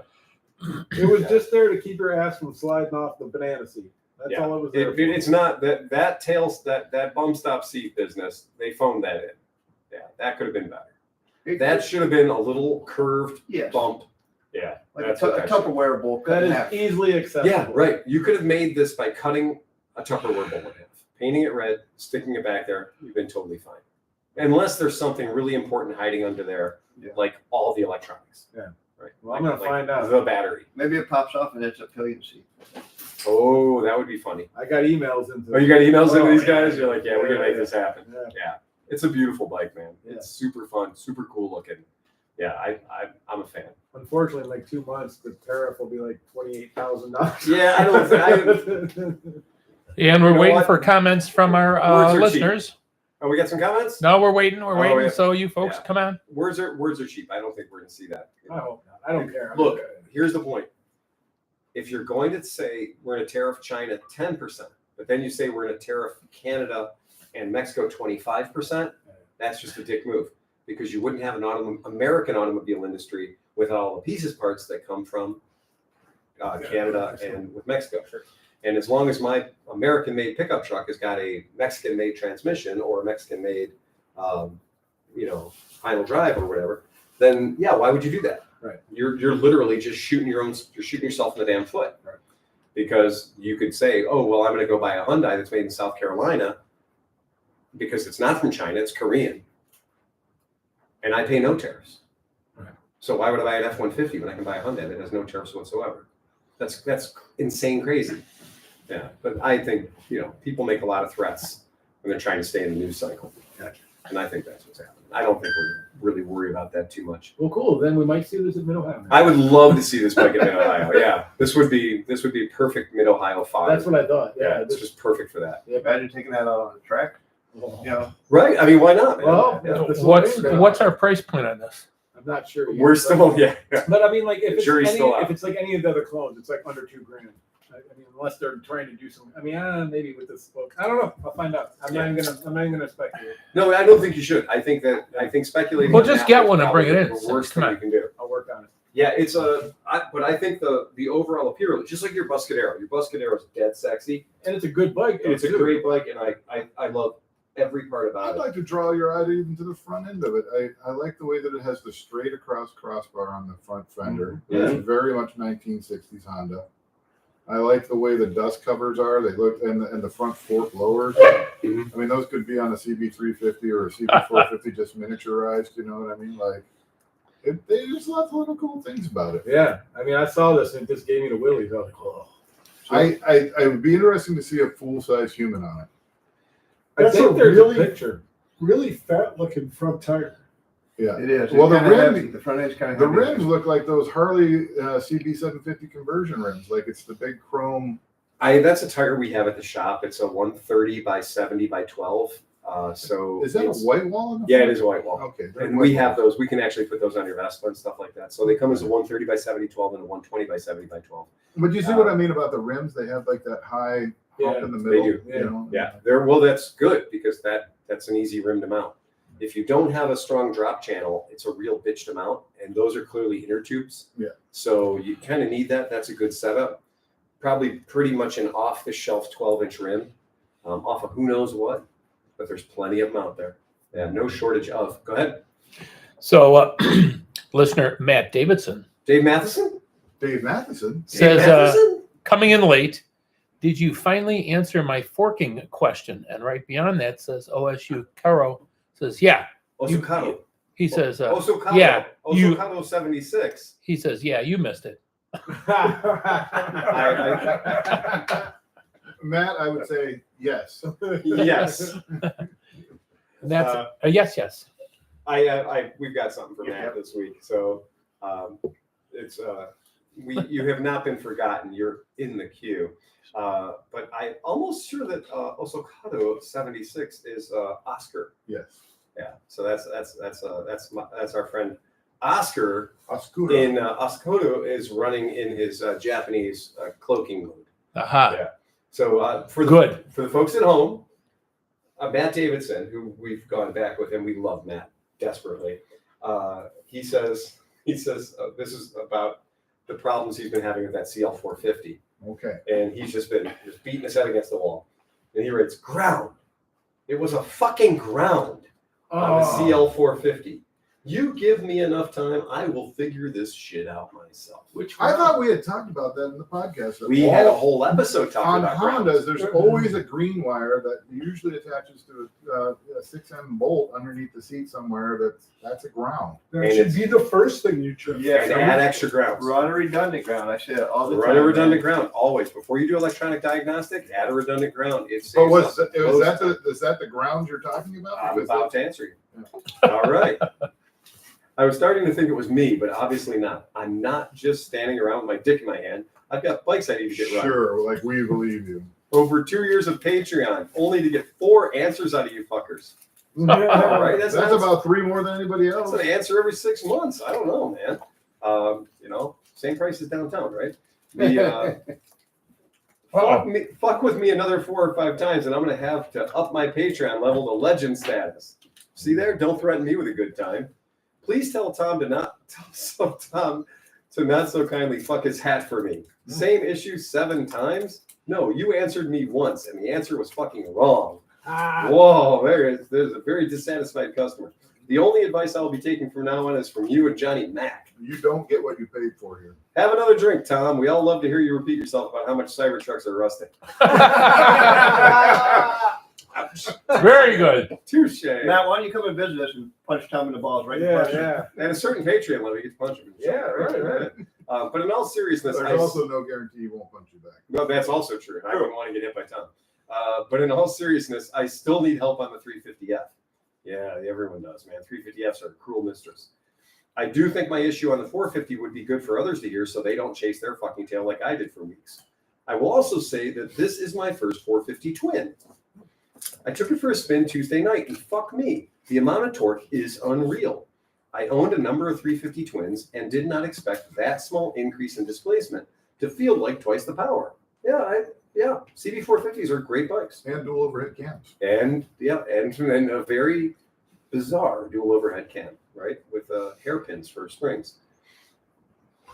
The engineering that Honda did on that bike is genuinely unbelievable for the time. And I can tell you, my Black Bombers were surprisingly fast bikes for what they were. And some people love to hate on them, but I've always loved my CB450. But that's, that's a fraction of the engineering that was going.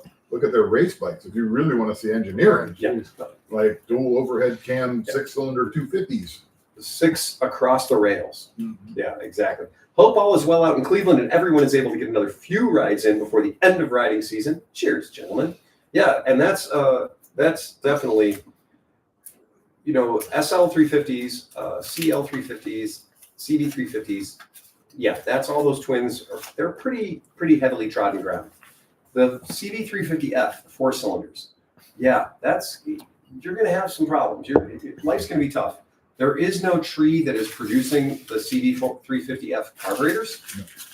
You got to scavenge that. HIPAA, if you go on Amazon and get rebuild kits, I think HIPAA or KIPA. Yeah.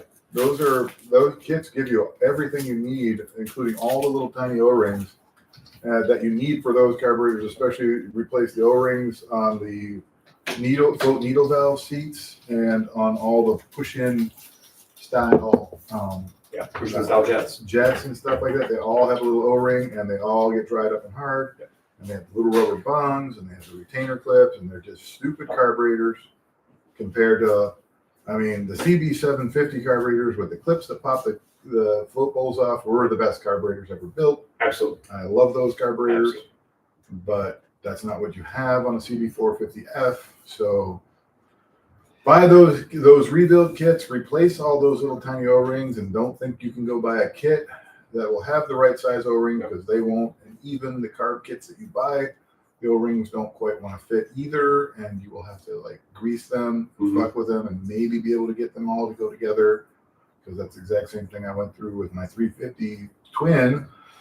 And yeah, if you get all that to work right, it might run really, really good. It really is a lot. And Times 4. yeah, I've had a bunch of these over the years, and for a wild minute, I think I had 5 of them that I picked up. Just one year, I just did great. I picked up a load of them. And I ran Mark McDermott and Luke.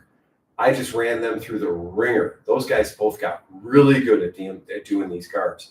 And they are not an easy thing to deal with. They're Bench testing them is always advisable. Yeah. Flood them, fill them full of fuel on a bench.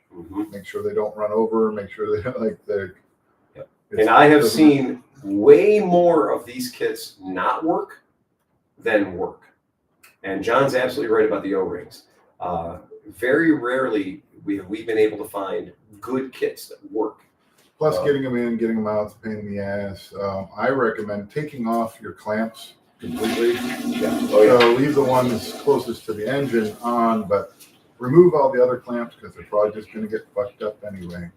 Yeah. So take them all off, pull the carbs out with a crowbar. Yeah, and that's what it's going to be. And then, getting things really moist, the wintergreen oil trick works really well. Getting things really moist, getting things really warm will help you a lot getting these things You think apart. you could use a steamer? Like if you had a steamer against that thing, Yeah, I don't was that know. hot enough? Anything to get those boots. They The kind of boots, you're gonna fight with them. I used to just squirt everything down with some WD-40 to kind of lube them up and let them soak in a little bit and stuff. I'm good. I can't believe how much hot water. And then a Phillips screwdriver to get like, your air boots back on, just going around them with like a little. Go slow, man. Just go super slow. But you're not going to help yourself trying to leave the hose clamps on any of them because they're just going to get fucked up. So take them completely off, yank them out, stick them back in. The K&L kits, are actually made in Japanese kits. So the kits from K&L actually have decent O-rings in them that will last, a little while. They're pretty great. Keysters, I can't remember if the Keysters were good for the CB357. Supposedly Keysters have improved because they actually took some people had said like they asked for feedback because they were getting trashed because everybody's like Keister kits, yay, they're cheap, they're $20, but They're cheap, but they don't work, man. Garbage. Yeah, and also with the Keister kits, we were having a lot of problems where Keister would send you a kit and it would have non-standard jetting in it. So you'd get a brand new kit for your bike and you'd be like, okay, well, you're supposed to have 86 mains in it.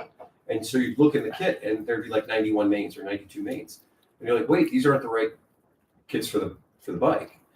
And so if you're starting out at a disadvantage, if you're starting out with the wrong size jets on 4 carburetors, you're probably gonna have a problem. And so you're right. I think I did read somewhere that Keister has kind of fixed their game or upped their game. On some stuff, the Keisters were, and some stuff we were okay with Keisters because they were okay, but the deluxe kits from K&L have all the extra O-rings in it. They have all the extra stuff in it. And even in some of those kits, they actually do come with floats. Put an O-ring in your keister. Well, the kits are ones that they came with everything. They come with the whole deal. Yeah, it's ridiculous. Now, I didn't use everything. Sometimes I like to keep the original Honda brass. The replacement jets, I might get rid of those, but I'll use the rubber. I'll use some of the kit. Yep. Yeah. But they came with emulsifying tubes and stuff like that. Like, that's pretty. It's a complete kit. Yeah, I agree. I think that's money well spent because four of those little bastard carburetors, man. And don't ever separate the bodies. Just leave them in a rack. Don't unrack them. You will. I can't think of any good reason to separate them. To unrack them. There is just no reason. You will just be angry at yourself. You'd have to have a problem with the O-rings in between the crossovers on the fuel. You know what I mean? Yeah, the Kippa is spelled Kipa. So if you're out there hunting around looking for parts, I can tell you we've done a lot with those kits, and they're pretty solid, pretty good stuff. And I wouldn't say they're not OEM, but no, they're not OEM. They're not expensive, and Right. they're pretty comprehensive, and you could probably use them to save your carbs. Yeah, that if you're buying, in the past we've talked about a website called 4into1.com, and 4into1.com specializes in all the things that are the CB400F, the CB750, the CB550, all those bikes. They do a really good job. If you're looking for a good resource for your inline 4-cylinder Honda, 4into1.com is an excellent resource. And this kit, I've used this kit in the past, and it comes with the floats, and they're the floats that you can't sink. So these are the floats that are just cast floats. Are they neoprene? Yeah, there's something. But you can't. All the ethanol in the world. They're not hollow. They're not hollow. You're not going to have to solder the floats. And when you solder the floats, you end up making the float heavier than it was. And I've never seen a good success come out of that.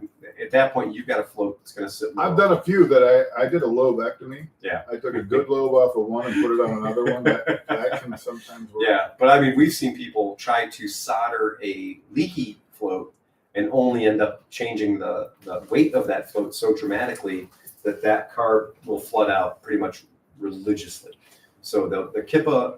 I've been able to get them fuel tight, but they seldom really work the right way. Right. Yeah, they tend to ride pretty low. So if you get a chance and you are rebuilding any old Japanese 4-cylinder motorcycle, 4into1's a good resource. Definitely spend some time there.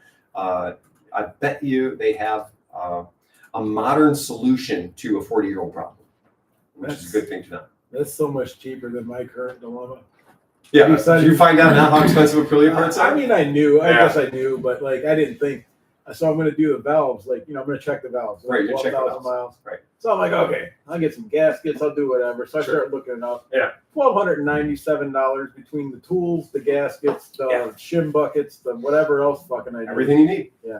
Yeah. But I'll be set for the next 77 years of Aprilia ownership after this. Sure. Yeah, Right. yeah. Yeah, you probably get away with one valve adjustment Or 5,000 miles. or No, 10,000 they're miles for whichever comes first. 12,000 miles. Yeah. 12,024. So. Yeah, I do a reserve a special hell in my memory bank for every Aprilia valves that I've ever done. Yeah, no, it's not going to be fun. But then I have Dr. Ducati going to help me. So at least That's worth it. Yeah. That right there, having Mark in your back pocket is Yeah. a very, very No, nice don't thing. get me wrong. I'm going to be doing the work, You'll be doing the work, but but his eyeballs are going to be he's going to be keeping you from making the expensive mistakes. yes. Right. That's Yeah. exactly. You won't have to glue that motor together when you're done with it. No. Yeah, you'll just bolt it together one time. Yeah. Yep. And I'll tell you, I'm sure Mark will tell you this too, but man, 7 or 8 heat cycles and then go back and tighten everything again. Oh no, you know Mark. I know Mark. Yeah. He's got torque wrenches. The torque wrenches. Micro torque torque. wrench. Yeah. Yeah. Here's a stack up the torque wrenches. Yeah. Yeah. You torqued and torqued and torqued. Well, we heard you like torque wrenches. That's a pretty good thing. Torque, Yeah, it's man, it's something that I have not had the superbike bug in a long time. See, I got it bad, dude. I'm already the new Ducati, just a Street Fighter, the Yeah. 25 Street Fighter. Yeah. Just be careful, man. Yeah, we don't want to lose you for some dumb shit that you I'm shouldn't going to have. tracks. I'm going Yeah. to tracks next Yeah, I year. get it. That can happen there too. Yeah, it there's- does. It There's does. not as many trees to hit though. That's true. So Or good thing you guardrails. sold that KZ900, right? Right? Well, you know what it was? That was uncomfortable for me. I think that's what I figured it out. I couldn't ride it. I couldn't ride it for more than an hour. Right. Yeah. Nobody wants a really fast bike that doesn't require a lot of expensive maintenance. Yeah. Woof. I like the Italian horse. It's an impressive bike to ride, though. Dude, it gets It's better. cool. I mean, it is super cool. It's absolutely right. Is there any way you think you can get some more power out of it? Actually, I did just get so the upmap thing. I had one free tune left. So now with the SC pipe I put on it, Oh, so you had a bonus tune hiding, so yeah, you could retune for that I pipe. could retune for that Nice, pipe. So I good put a job. full titanium pipe on it. Yeah. Now with that, I should be able to hit about 198 horsepower. Right. Oh, Exactly. Yeah, I feel the exact same way. But you're done with crazy fast bikes. Yeah, I don't need fast bikes anymore. Not, Man. well, but I'm being responsible with it. That's about 140, 160 horsepower. It's a whole fucking lot. Yeah, It's that fun, is a though. lot, especially on a lightweight fun bike like Marshall knows. He listens. I'm surprised he's not on. He likes his too, man. Yeah, They're fun well- bikes.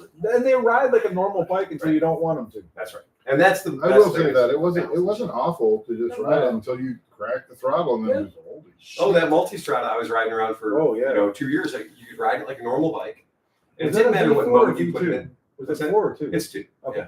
And it doesn't matter what mode you put it in. It's 1200. Oh, yeah. And you just drive it like a normal human. That's 169 plus It's 155 horsepower. horsepower. Or 155. Yeah, 155, It's no give or joke. take. That's a No, it's no joke. Yeah. And when you drive it like a normal human, it drives like a normal human. Yep. But when you crack it, then all things, But- scary things To happen. be 100% honest, though, like, you have all these YouTube dudes out there that Yeah. are like drag racing on 271 doing 180. Yeah. That's not what I'm into at all. Yeah. Like, I like to go from 30 to 60 really Right. fast in a turn. You know what I mean? Like, I'm not really interested in the top speed of the bikes or anything like that. So. We have a new $5 Patreon member, and I love this one. Dr. Wobstaqua. Yeah. That's easy for you to say. It's spelled exactly like it sounds. It's Dr. Wobstaqua. That's my new favorite name, man. Dr. Wobstaqua Is he from just Maine? became, Oh, I would only assume Dr. Wobstaqua just became a $5 member. So thank you, Dr. Wobstaqua, Hell yeah. for rocking out. That is super, super cool. We appreciate that. That is a good thing.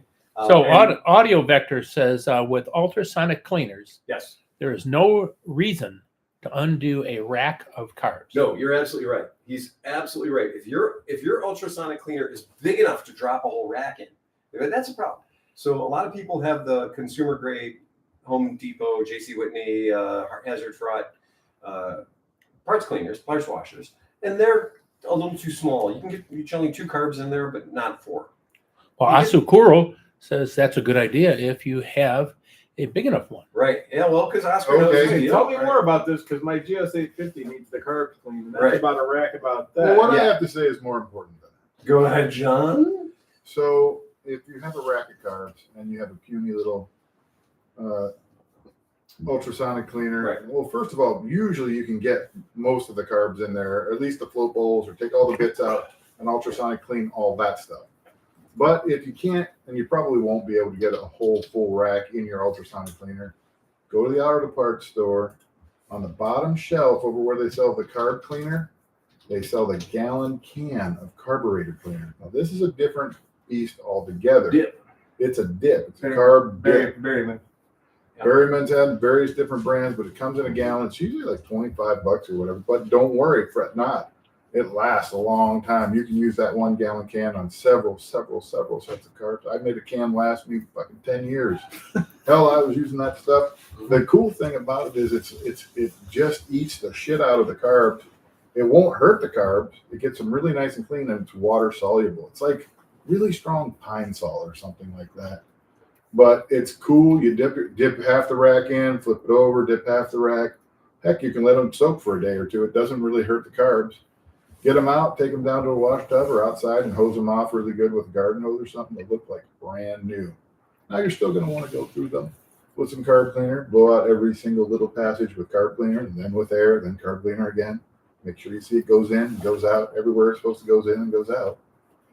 And yeah, I used to love that shit. That's what I used wholeheartedly before I had an ultrasonic cleaner. And if I had a situation where my carbs wouldn't fit in my ultrasonic, I'd go get a can of that stuff. Can you fill your ultrasonic cleaner with the carb cleaner? That's a question I've always had. I started using purple power degreaser because that's what I had. Very effective, but it will fuck up your carbs. I can give you a little help on that. It will fuck your carbs up if you forget and leave it in it.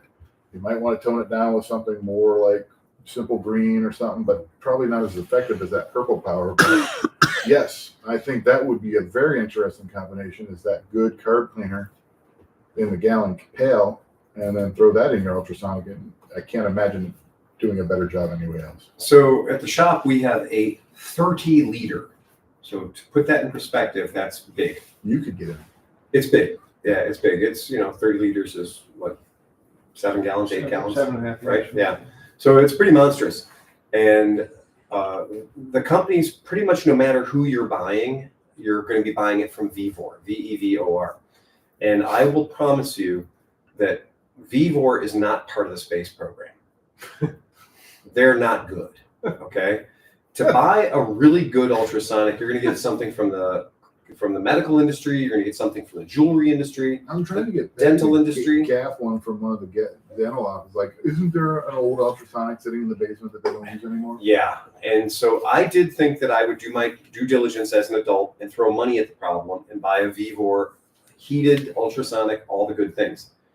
And when you read the reviews on some of these and you're like, wow, still vibrates, doesn't heat, right? Okay, so the heat is the thing. The thing I will say about the heat is effective. Yep. Heat also will make your carbs turn black, though. It sure will. There's discoloring that will occur Right. if you heat the solution.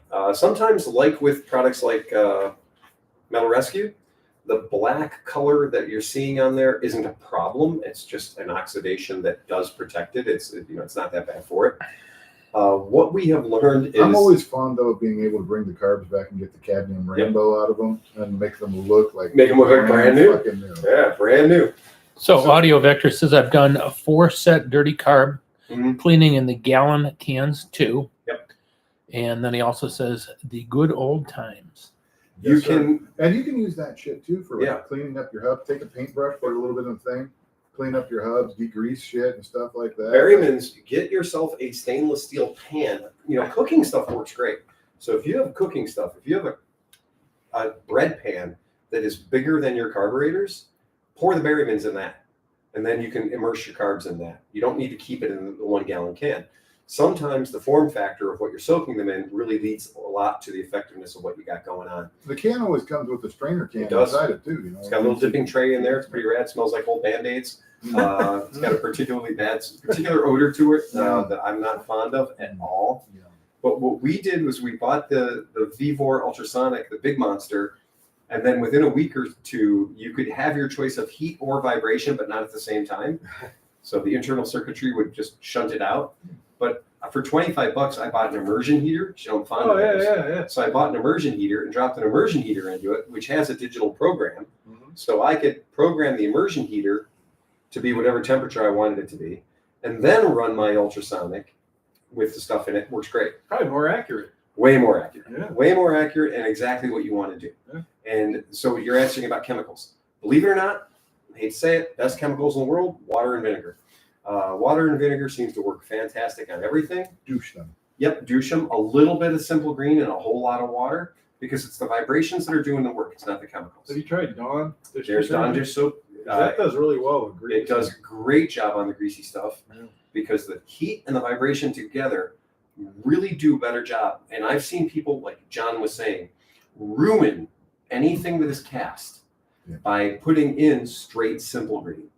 Bet you didn't know that when you buy a can of Simple Green and it's got the sprayer on it, read the can carefully. It says concentrate on it. You're supposed to take that home, cut it 4-to-1, 5-to-1, 6-to-1 before you go spraying things with it, or it will take your skin off your fingers in no time flat. Sometimes the product, when it says concentrated on it, means that you need to cut it when you get it home. Don't go spraying it directly out of the bottle because that stuff's pretty hot. What's the active stuff in Simple Green, I have no idea. Huh. But it will take your finger. It will take, if you're using Simple Green, you buy it for $5 for the spray bottle. It says concentrate. You don't thin it out. You just run it the way it is. You will lose your fingerprints, and your fingers are going to hurt. It does a number. Audio Vector also says Vivor 30L Black Friday deal on site. We shall not mention the Black Friday deal on the Vivor. Oh yeah. That is going on right now. That's usually retailed out at $269 on sale for $229. If you buy one of these, there is the strongest chance that it will crack the bed. There's also a YouTube channel you can watch on how to deactivate the safeties in this thing, so it'll come back and work the way you want it to. But it is a safety thing that it essentially is protecting itself, and maybe you don't want that. My little Hyperfreight jewelry cleaner. Those are great. It's worked great for a long time. Ass time. Well, there's not a lot of stuff going on in there.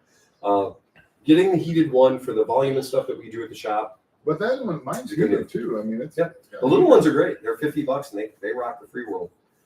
They're absolutely good. For us, I needed to be able to put a rack of carbs in. I needed to be able to put some brake calipers in there. So I needed something that was large enough to be able to have those size items in it. And I've been dicking around with like 2 small parts washers for a long time. It's nice to have a big, good size one. And that's that 30-liter job. Yeah, that is a Black Friday Plus, deal you got right about that 240-pound parts washer that's not here today.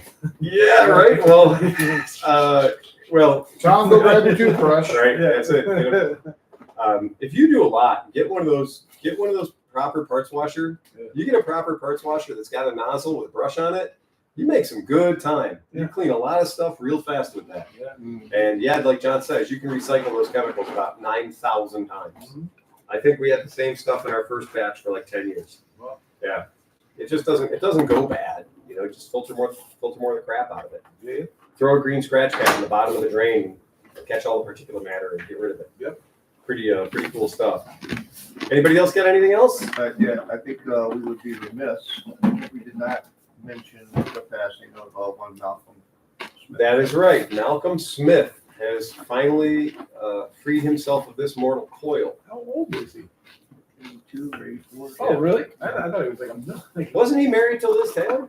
Not to my knowledge. No. Well, who was the millionaire she was married to that turned all of his money into Harley Davidson? That guy. Probably not him. Never mind. Malcolm Forbes. Sorry, Forbes. Yeah. Forbes. Also, Motorcycle Mary, you know who that is? Yes. Mary McNeil Mary died McNeil. like yesterday. Yep. Today or yesterday. I saw something about that, but I didn't recognize that. I don't remember. Yeah, they Motorcycle Mary McGee. Yeah, Motorcycle Mary McGee. Racing pioneer and profiled in the documentary Motorcycle Mary. So she also passed. Yep. hold on. I'm gonna double check something. Yeah. And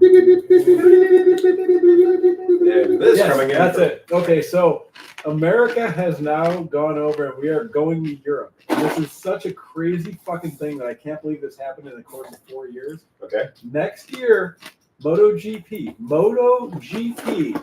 will feature a Bajaj race.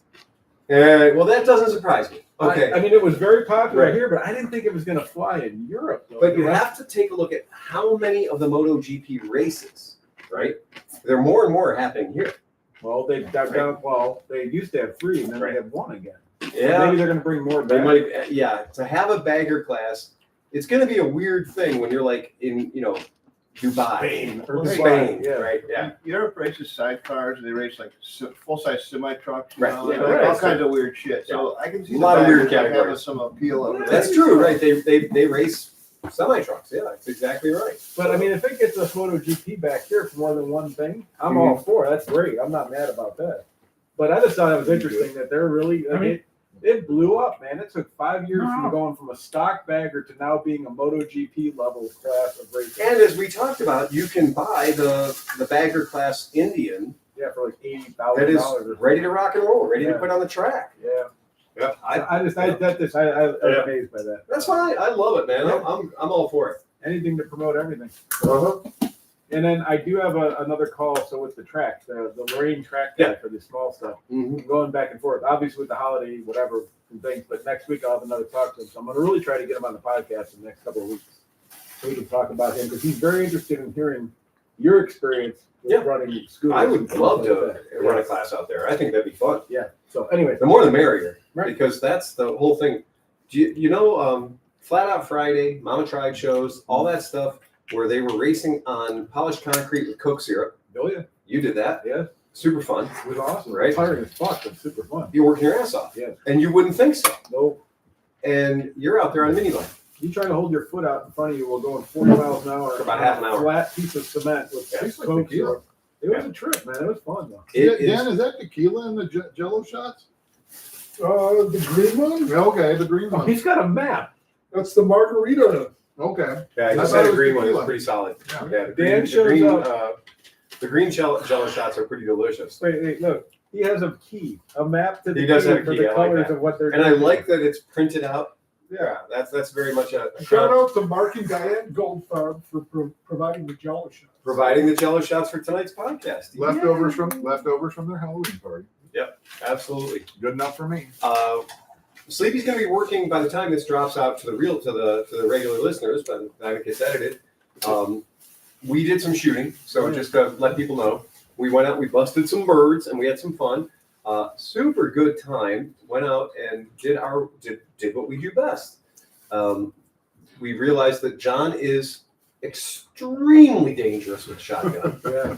Extremely I dangerous. don't know. Huggy was right up there. But with Huggy, when the chips were down and it came down to the true shoot off. Yeah.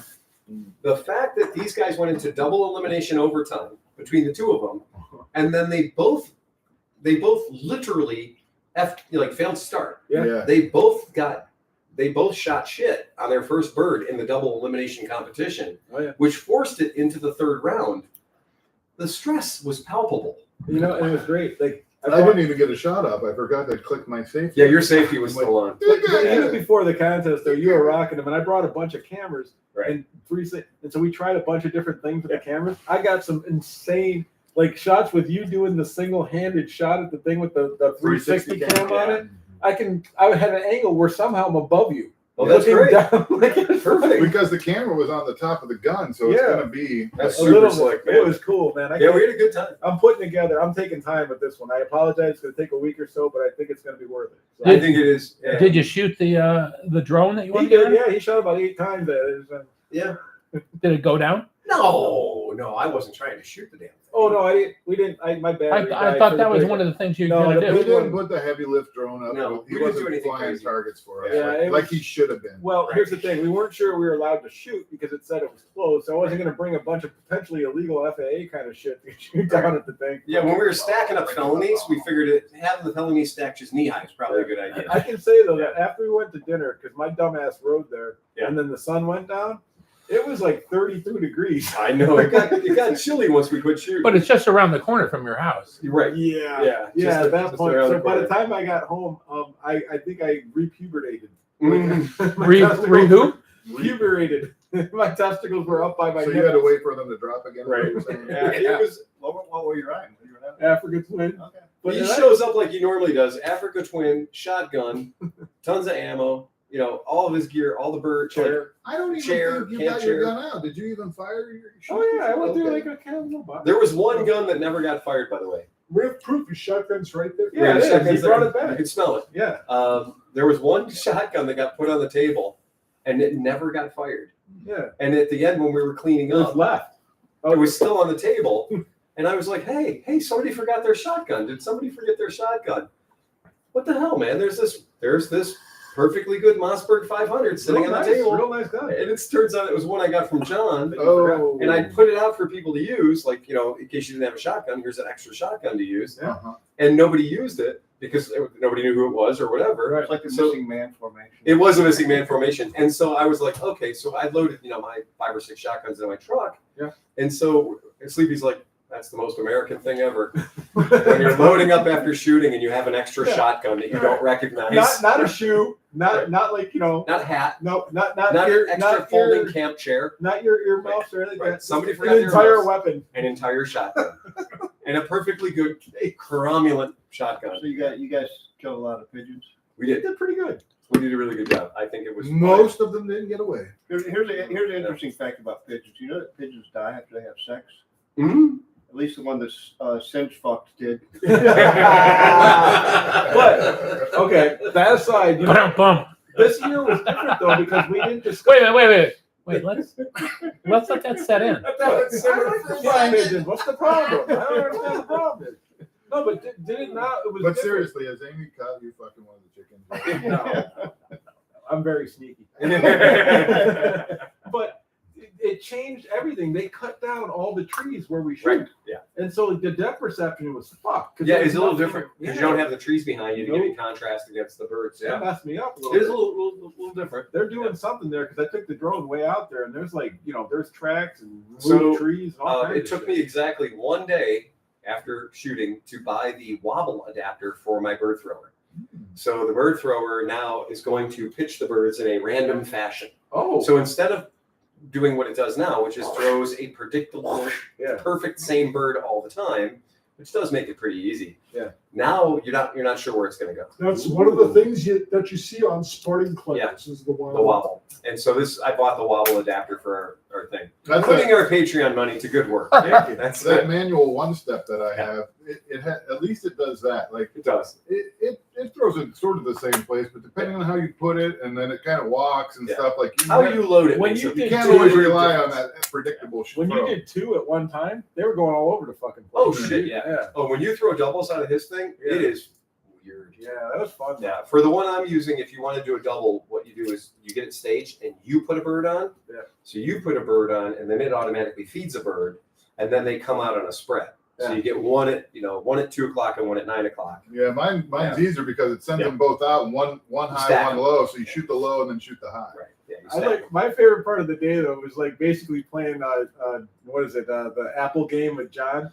So I went to find Dan's like I gotta go pee, so I'm droning and I'm like I'm gonna go fucking find Dan Pee Right. and just be a dick. So I went down there and then John's walking down and he holds up his hand. He He's holds like his this. hands in a I'm circle. doing like 40 miles an hour. And I'm just like right through his head. It was You awesome. did, Johnny Appleseed. You definitely shot the gap with your drone. It was difficult for me not to. I'm like, oh, don't move. Right. Yeah. Because you can't move. No, Like, you can't. He's either gonna make this. I trusted you a lot more than I should have probably. But Yeah, you probably Oh, like did. it was right middle, right dead. I in the middle. felt it go across my fucking head. Though. I'm like, whoa. It's more William Tell than Johnny. Well, it's Yeah. no big deal. What It's the just- hell? That was it. It's just 4 propellers spinning at 23,000 RPM. At 40 miles Right, an hour. at 40 miles an hour towards your face. Yeah. What could possibly go wrong? John's fun. See, look, we got it. It's a I flying. didn't think you'd try it if you didn't think you could do it. Oh yeah, Yeah, it is a 100%. flying Cuisinart. Yeah. Just looking for something to eat. That's all it is, man. Yeah, it's fun That is enough. it. So anybody else got anything else? I think we're good. Okay, well, Sleepy and I are going to be going to Vegas. Yep. We're going to be going February 2nd, 3rd, 4th, 5th, and 6th, whatever it's the AIM Expo. Dan's going to be joining us. He's going to be out there at the SHOT Show a couple of weeks before Pimp and Gun stuff. And then we're going to be there. And then what's the bonus feature is that weekend, instead of just going for the AIM Expo, Wednesday, Thursday, Friday, we're staying on for the One Expo, the One Moto Show, which will be downtown Vegas at the old, I believe the Western what used to be a casino is now it's a parking deck. Well, and if we're gonna be there, if anybody's listening, is gonna be at the one show. Right. Let Come and see us, know, man. yeah. Yeah, see us roaming around. I was getting kind Doing Cleveland Moto of, Show. I was kind of thinking about that, but Yeah. it's my operating week and Ah, I can't really yeah. take that week time off. Yeah, we're gonna do a room at the Hampton for the stuff that's at the convention center, and then we're gonna get a more reasonably priced room downtown. I'm okay with So- just being homeless for the weekend too. That's also fun. Yeah, Right? I It's don't super mind. fun. And there's all kinds of cool stuff we get to do. Go to the Golden Tiki room and do all kinds of fun shit. I'm looking forward to it. Yeah. It's gonna be good. I tend to have a pretty good time when we're in Las Vegas. There's a lot of good stuff. Oscar should come out. Oscar should come out. That would be a Jesus great Christ, that'd be opportunity a for great Oscar opportunity. to come and hang out. Flights to Vegas are cheap from virtually everywhere. Yeah. Yeah. they are. Oscar, So that'd calling be you great. out, bud. Calling you out, Oscar. Yeah. Oscar knows how to have fun in Vegas. That's right. In fact, Sunday we can go out to that amazing flea market. Oh, And so if you've never been to Las Vegas flea market, that is a sight to behold. Amen. I will get my heavy duty elotes fix going on right there. So that's it. Anybody else got anything else? Fuck, man. No joke, Smith? Nope, got nothing. That's what Pete gave you earlier. That's true. All right, if that's all there is, my friends, remember to ride fast and take chances. Play us out of here, Johnny Mac. Bum, bum, Bum, bum, bum, bum, bum, bum, bum, bum, bum, bum, bum. All right, you check. Hit the stop there, Smith. bum, bum, bum. Kill the stream. It should say stop Kill the stream. stream. Kill the Otherwise, they'll Cross- find out the secrets. Cross the stream. Cross the street. Should say End- end Cross stream. the Big red button. stream. White button. There you go. Don't try to print the internet. Cross the stream.